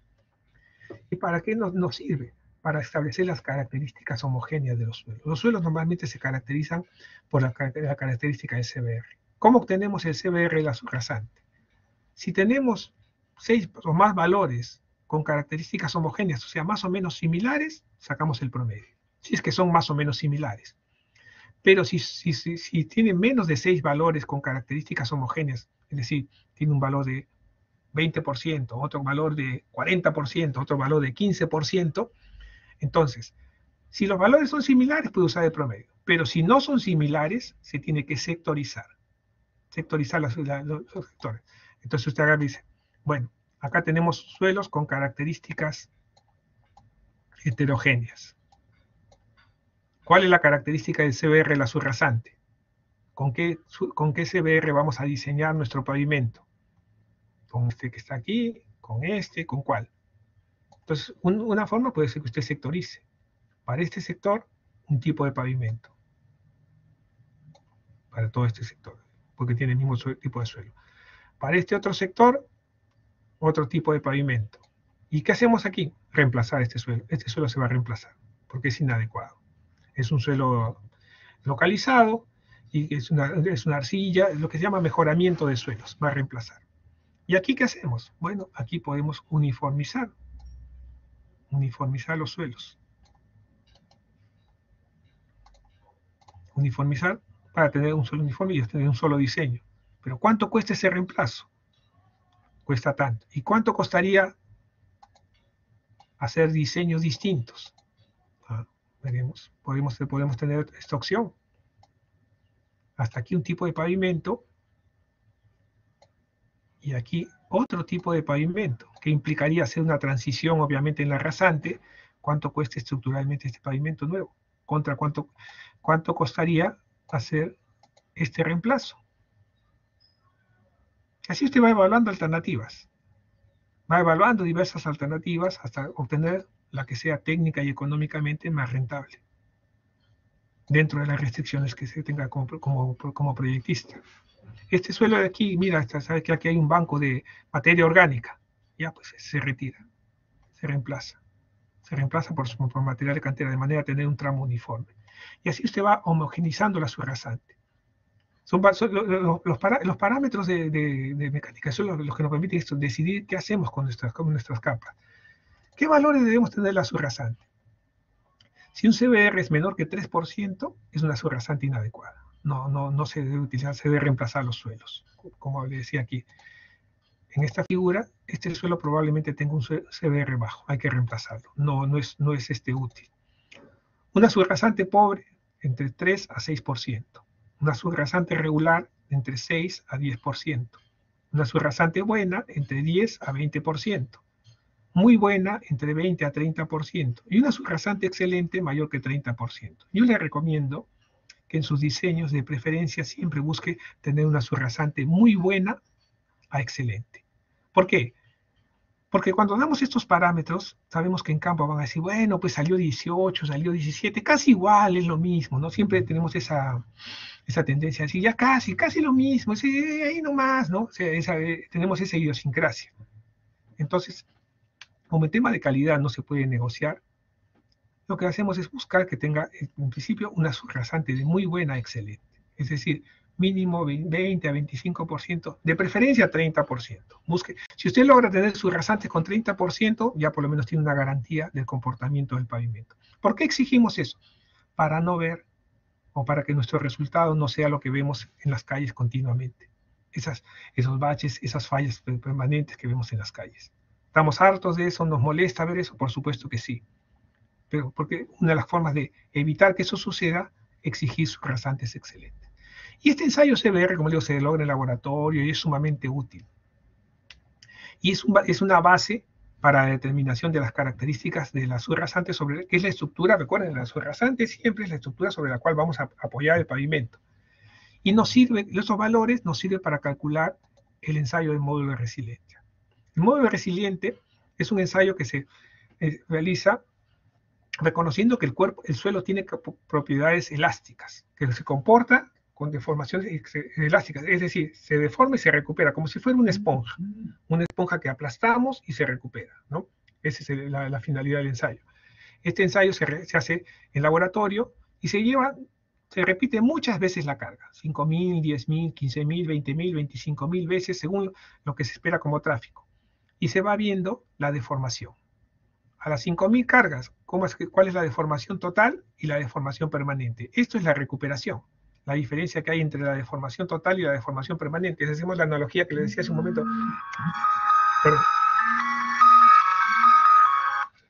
Perdón, ingeniero, leíamos unos minutos, por favor, ¿no? Disculpe, por favor. Le decía, la deformación permanente es la que sufre ante la acción de la carga y luego recupera. Entonces, lo que hay que buscar es que esa deformación permanente no se aleje de la posición original. Cuando se va alejando, se deforma y se recupera, pero ya no se recupera totalmente. Ahí comienza la fatiga del pavimento. Por ejemplo, aquí en los primeros ciclos de carga, la deformación total es igual a la permanente porque se recupera totalmente. Pero conforme se va incrementando el número de ciclos, hay una deformación total que se va alejando de la deformación permanente. Y la deformación permanente debería ser la misma que la deformación total. Es decir, lo ideal sería que sea como una esponja que se deforme totalmente y se recupere. La deformación permanente es cero, no hay diferencia. Mientras más se incrementa la diferencia entre la deformación total y la deformación permanente, quiere decir que el pavimento está más fatigado. Y hay que tener cuidado en eso. Por eso el pavimento se analiza. Ahora, este ensayo, como les decía, de modo de resiliencia es costoso y no está tan difundido. Y por eso la misma ASTO ha sacado estas ecuaciones, las ecuaciones de equivalencia, que nos permiten calcular el módulo de resiliencia en PSI en función del valor del CBR. El CBR en porcentaje. Aquí si usted aplica, por ejemplo, tiene un CBR de 20%, sería 20, no es 0.20, 20 a la 0.64 por 2.555 nos da el valor del módulo de resiliencia en PSI. ¿Qué es el PSI? ¿Qué unidad representa el PSI? Señor Mesa, ¿qué unidad representa el PSI? Señor Carguabrica. Presión, profesor. Diga, presión, pero ¿qué significa P? Diga. Libra por pulgada cuadrada. Libra por pulgada cuadrada, muy bien. Entonces, aquí tenemos el módulo de resiliencia, se mide, es una unidad de presión. El CBR es una unidad que se mide en porcentaje. El módulo de resiliencia se mide como unidad de presión. Tenemos las guías para hacer los ensayos del módulo de resiliencia, pero en nuestro país todavía utilizamos estas ecuaciones de cambio para equivalencia. O también, otra referencia es usar el ábaco que figura para el método Haven del manual de suelos y pavimentos. Este ábaco es bastante práctico, porque usted acá tiene, de acuerdo al tipo de suelo, ya sea SUX, ASTO, tiene un valor de valor del CBR y el valor del módulo de resiliencia. Entonces usted dice, a ver, tenemos un suelo ML, con un valor de CBR de, vamos a suponer, de 8%. Quiere decir que el módulo de resiliencia más o menos es 9. ¿Qué tipo de subrasante? Regular. Entonces, es una buena referencia este abaco. Tenemos un suelo A3, que acá abarca todo este rango. ¿Cuál es el valor de CBR? El valor de CBR es 40%. El módulo de resiliencia más o menos es 28. ¿Y qué tipo de subrasante es? Muy buena. Es una subrasante muy buena. Entonces, este abaco lo que es una referencia, pero depende siempre del valor de CBR. El valor de R que está aquí es el coeficiente de reacción de subrasante que se usa para suelos, para diseño de pavimentos rígidos. ¿Ya? También se calcula con otro ensayo, pero lo vamos a ver en el tema de pavimento rígido.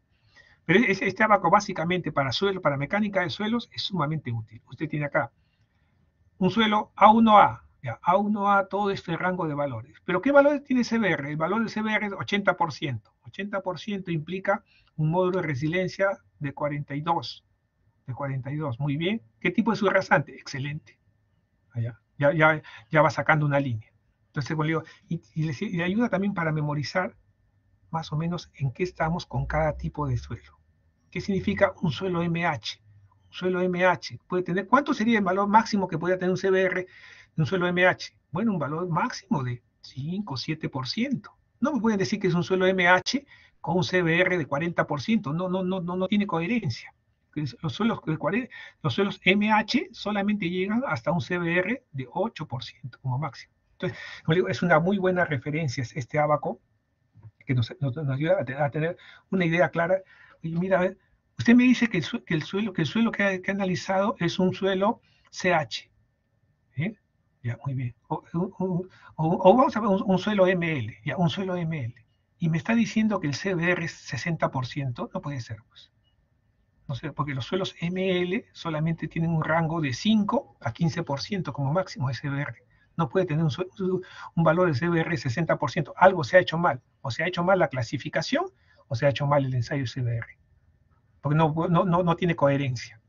Lo que nos permite este abaco es ver la coherencia de la información que nos están brindando.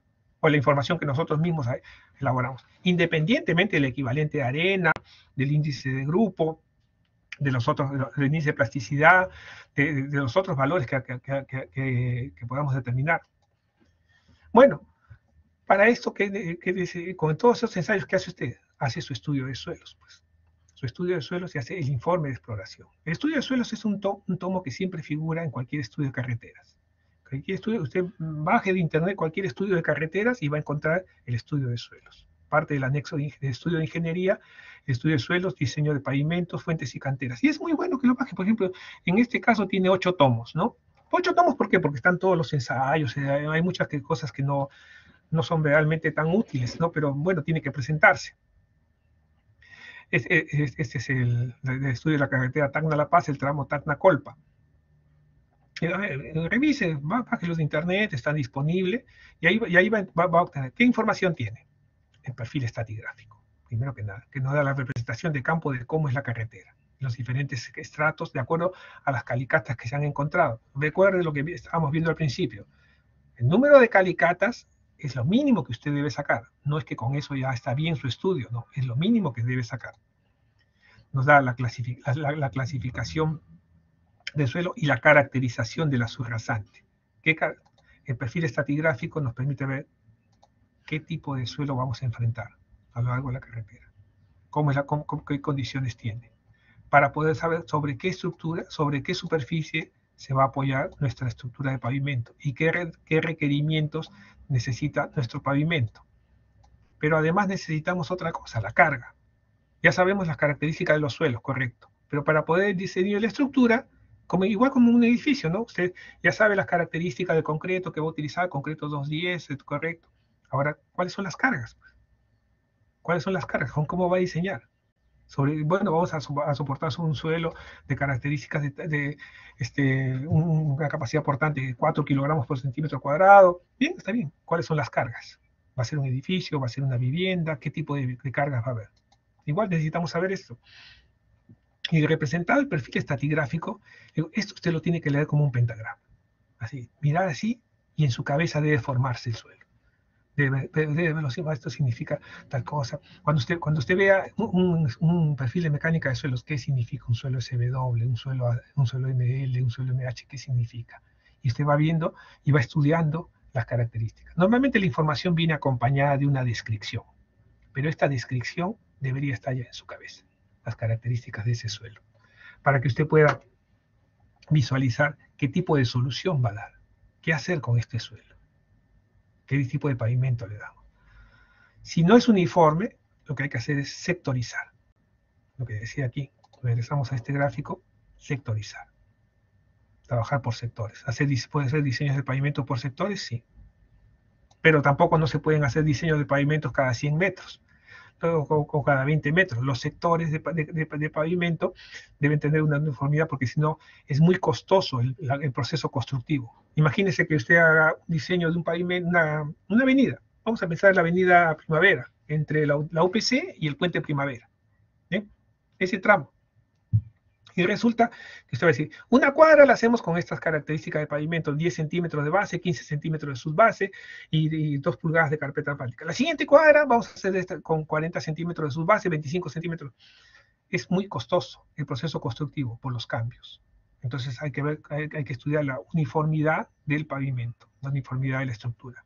Estudiar las condiciones climáticas, las condiciones de drenaje y de subdrenaje, de lo cual no hemos hablado. La semana es la que vamos a comenzar a hablar sobre las condiciones de drenaje y de subdrenaje, el manejo de aguas superficiales y de aguas subsuperficiales, porque sabemos que esas aguas pueden deteriorar las capas granulares. Deteriorar en el sentido de que al incrementar la humedad, ¿qué es lo que va a pasar? Pierde la densidad disminuye. Si decimos, bueno, vamos a hacer reemplazo, vamos a hacer cambios de materiales, ¿qué implicancias tiene? La finalidad de todo este análisis es que usted pueda evaluar las características del suelo, pero que estas puedan ser refrendadas de manera indiscutible. ¿Por qué digo que este suelo debe reemplazarse? Porque tiene un CBR de tanto. ¿Bien? ¿Por qué digo que este suelo queda? Porque tiene estas características. ¿Por qué digo que aquí no se reemplaza el suelo, sino este suelo debe mantenerse por estas características? Cada quien establece su evaluación. Y otro aspecto, cuando usted tenga que hacer cambios de materiales, puede darse que usted disponga cambio de taludes, cambio de materiales. Muy bien. Estudie la implicancia en costos. Imaginemos aquí. Si no se ve el Word, me avisa, por favor. Si es que no se ve. Si tenemos una sección en corte. Estaba prevista esta línea. Pero mire, ¿sabe qué? El material es inadecuado. Justo coincide con este sector. El material es inadecuado. Hay que reemplazarlo. Bien. La excavación no va a salir vertical. Porque si es un material inadecuado, no se va a sostener, pues, ¿no? Por lógica. Entonces, ¿qué tenemos que hacer? Ver el mayor volumen de excavación que se genera por el reemplazo. Los reemplazos tienen esa implicancia, que implican mayor volumen de movimiento de tierra. Entonces, ¿qué sale más barato? ¿Reemplazarlo o cambiar la rasante? Porque si, oye, reemplazamos, pero es un sitio localizado, bueno. Pero si es a lo largo de 2, 3 kilómetros hacia estos cortes. Igual con los terraplenes. Usted hace un terraplén y dice, hay que reemplazar. Pero el reemplazo no es vertical. El corte no funciona así como si fuera una tajada de queso que se queda vertical. No, usted hace el corte y se va a formar una excavación adicional. Y este volumen de excavación hay que considerarlo como excavación, como eliminación y como reemplazo, porque una vez que se haga la excavación, pues no hay nada que hacer. Este material te va a tener que ser así. El reemplazo va a tener que realmente ser así. Porque no es factible físicamente hacer un reemplazo así, vertical, sobre todo si el material es inadecuado. Si el material es estable, sí podría tener un talud vertical, pero si es estable y no lo reemplazamos, pues se reemplaza justamente porque es un material inestable, inadecuado. Entonces, estudie siempre las implicancias de los cambios de taludes. Fíjese qué taludes se establece para los cortes, para los rellenos. Básese siempre en las normas. Recuerden, la norma que nos dice, si el talud, estos valores que están con asterisco, son suelos cementados, suelos consolidados, tierra compacta, tierra suelta, arena, zonas blandas, y está entre 5 a 10 metros, requiere banqueta o análisis de estabilidad. ¿Para qué sirve la banqueta de corte, la banqueta de relleno? Recuerde. Y si tiene el doble asterisco, requiere análisis de estabilidad. ¿Qué análisis de estabilidad? Puede ser el método de Bishop, el método del círculo de falla, en fin, usted decidirá, pero requiere un análisis de estabilidad. La norma no le dice exactamente qué hacer, lo que dice sí cuáles son los requerimientos. Ya usted verá, de acuerdo a su conocimiento, qué tipo de análisis hace. Tenemos un talud mayor de 10 metros, requiere análisis de estabilidad. ¿Cómo hace ese análisis de estabilidad de taludes? Aquí. ¿Cómo analiza este talud? Vamos a suponer que este corte es 10 metros. ¿Qué hace? Banquetas. Banquetas, bueno, muy bien. Banquetas representa mayor volumen de corte. Incrementa el presupuesto. ¿Qué hace? Como le digo, cada quien decidirá, cada uno de ustedes como profesional decidirá, pero tiene que basarse en criterios geotécnicos. Y si son terraplenes, depende del material, ¿no? Si va a usar con enrocado, los tipos de taludes, pero si tiene un asterisco, requiere banqueta o análisis de estabilidad. Y si tiene dos asteriscos, necesariamente análisis de estabilidad. ¿Cómo analiza la estabilidad de este talud? Para los rellenos. Tenemos nuestro terraplén aquí. Bien. Hacemos inclinamos el talud. Perfecto. Es más estable. Inclinamos el talud, es más estable. Sí, pero implica un mayor costo. Entonces, empinamos el talud. Sí, pues, empinamos el talud, pero es más inestable. Menos costo, pues claro, menos costo, sí, es cierto, no hay discusión. Mientras más empinado el talud, menos costo, pero no, menos estabilidad. Más inclinado, mucho más, correcto, mucho más estable, pero mucho más costo material. Entonces, analice siempre las implicancias que conlleva cada una de sus propuestas.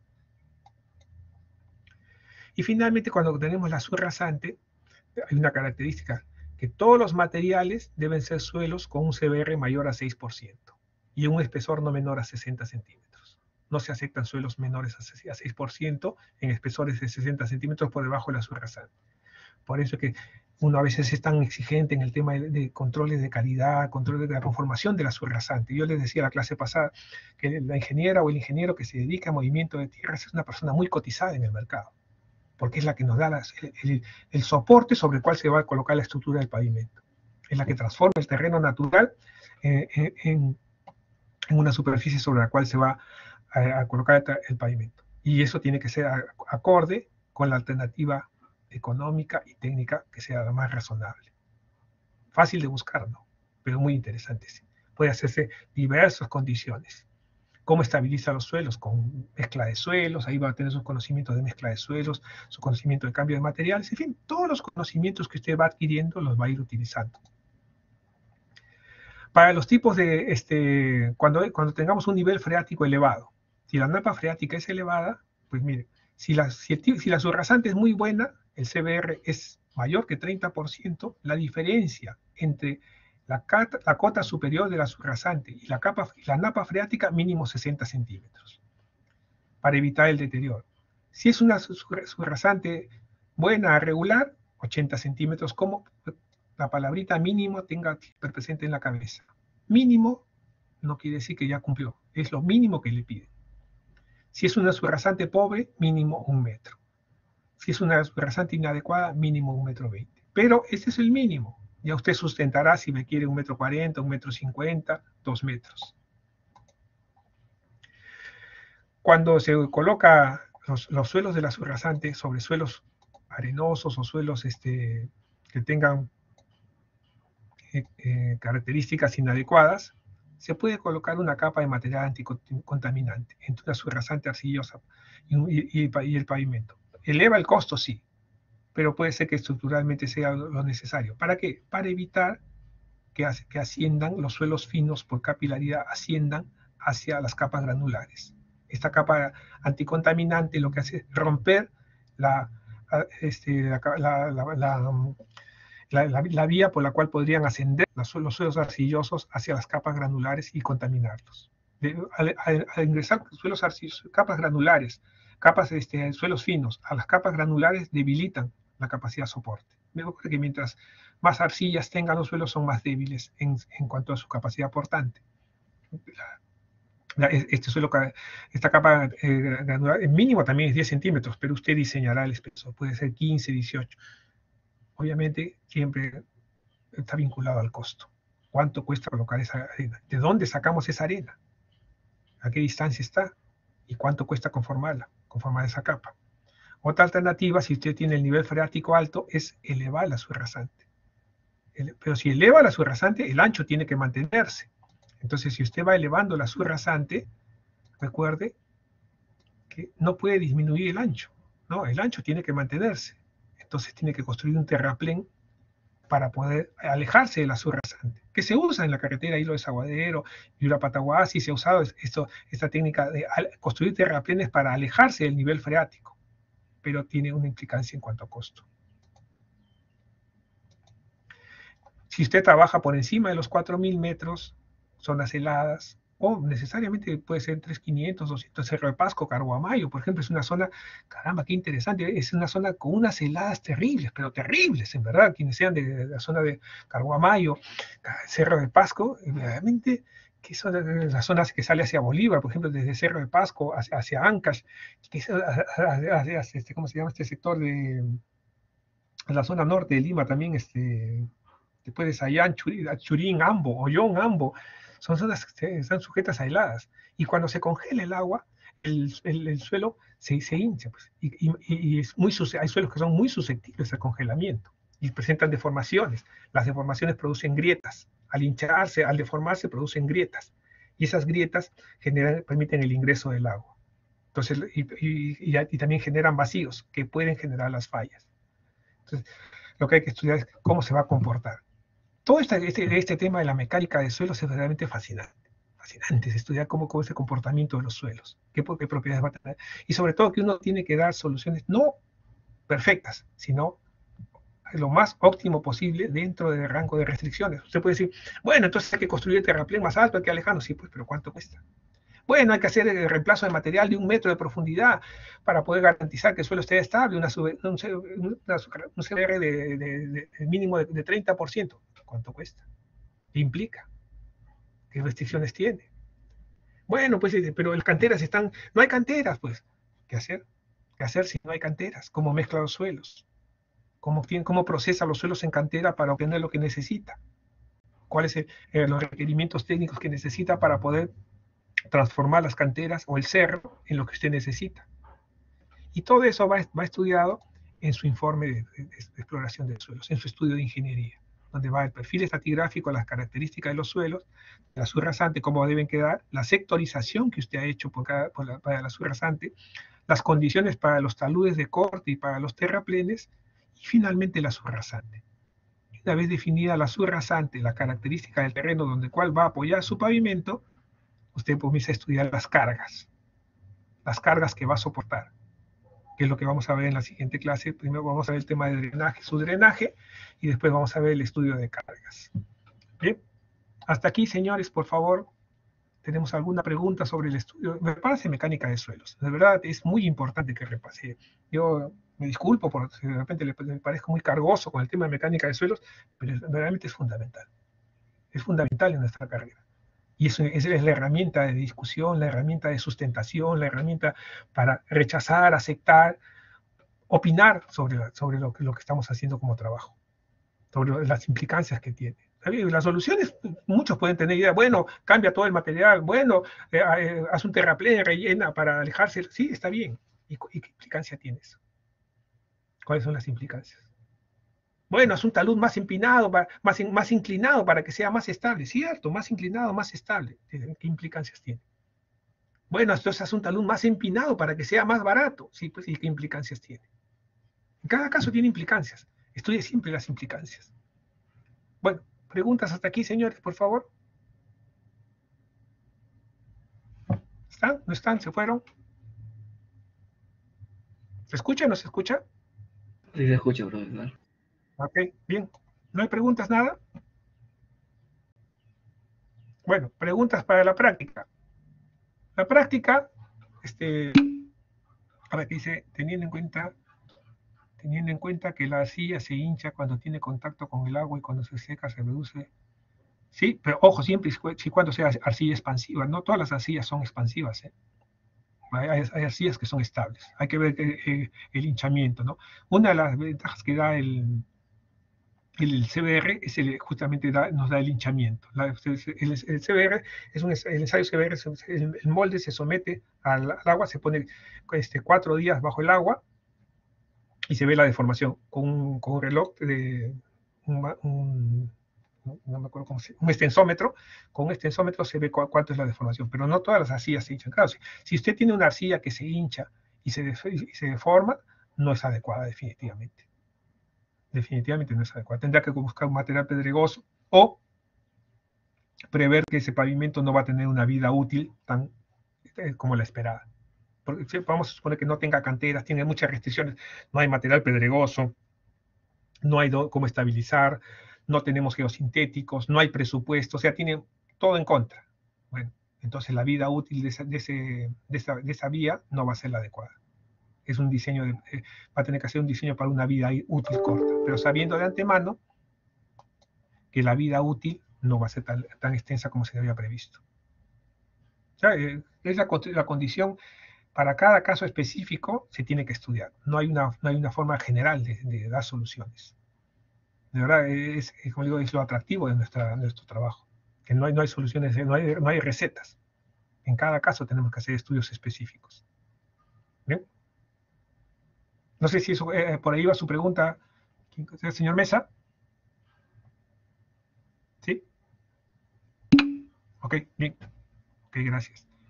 Bueno, otra pregunta, por favor. En la práctica, ¿cómo es la práctica? A ver. La práctica es muy sencilla. Son...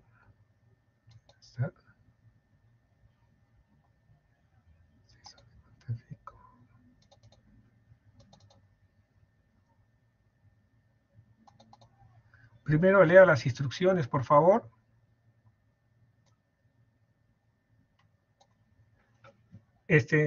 Puede desarrollar el examen en el orden de preguntas que desee.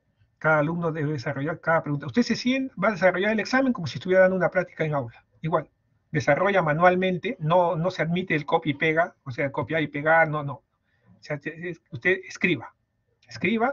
Una vez que termine de escribir sus respuestas en el orden que desee, el archivo lo convierte en PDF. O sea, le toma fotografía o lo que usted vea, pero desarrolla en un papel escrito, ¿ya? Escrito, la práctica es escrita.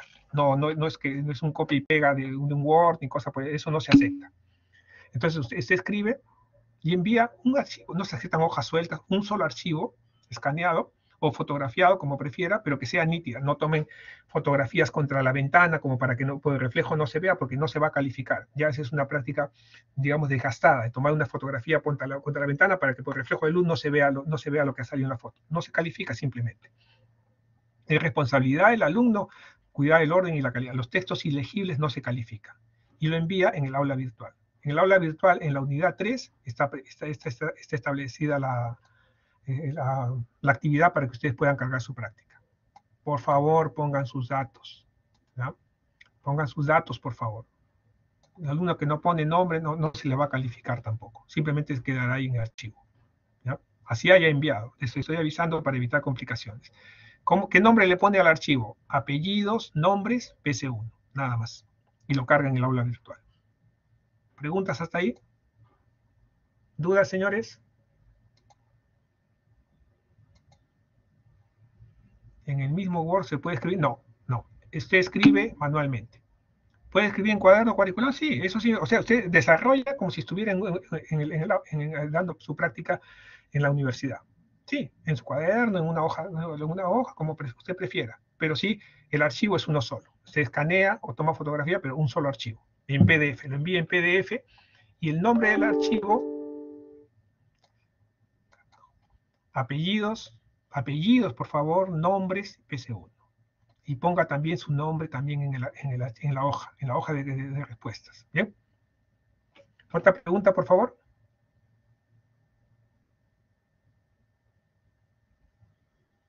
En 2 minutos se va a cargar en la unidad 3, se carga la práctica. Así que si no tienen preguntas, esperamos unos minutos, o yo estoy acá todavía para ver si pueden descargarla sin ninguna complicación.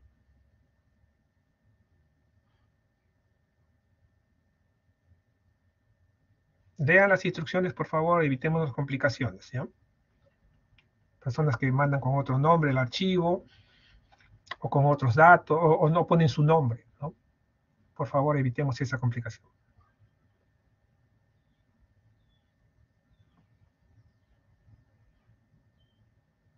¿Puede escribir? Ah, sí puede escribir en su cuaderno, claro, señor Cubilla, sí, por supuesto. Pero recuerde, es un solo archivo el que manda. Y lo único que les pido es que no copien, nada más. Que cada uno se sienta con las suficientes capacidades y habilidades para poder resolver el examen. No es complicado, tampoco está bien fácil. Para una hora sobrado. Sobradamente. Yo calculo para 20 minutos, en verdad. Eso ya 20 minutos, 10 minutos ya que vean, sobrado pueden sacarlo.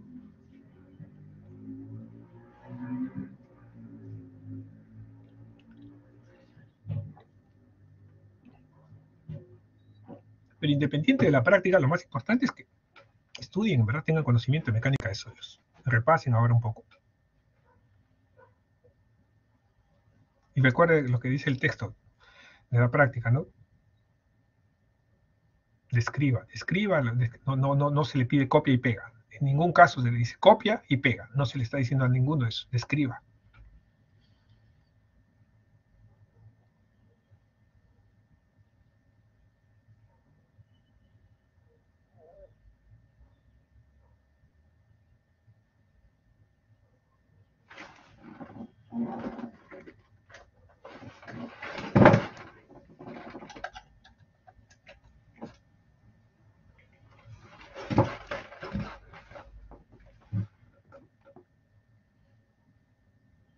A ver, ya son las 9, por favor, confirme si ya puede descargar la práctica en el aula virtual, unidad 3.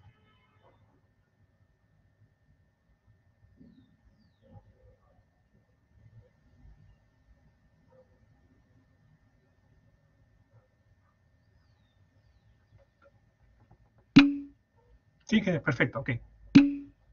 Bien, entonces la resuelvo, nada más, miren, las preguntas que son, describa la implicancia, describe el alcance, describa no es copia y pega, describa usted, o sea, lo que quiere es su interpretación, su análisis, describa las condiciones, describa la restricción, ¿ya? En cada uno son 4 preguntas, 5 puntos por cada pregunta, muy sencillo de hacer y muy rápido. Bien. Bueno, estamos unos minutos acá. Cualquier consulta por el chat para que todo el mundo se entere y también podemos resolverla para todos. ¿Ok? Buena suerte, señores.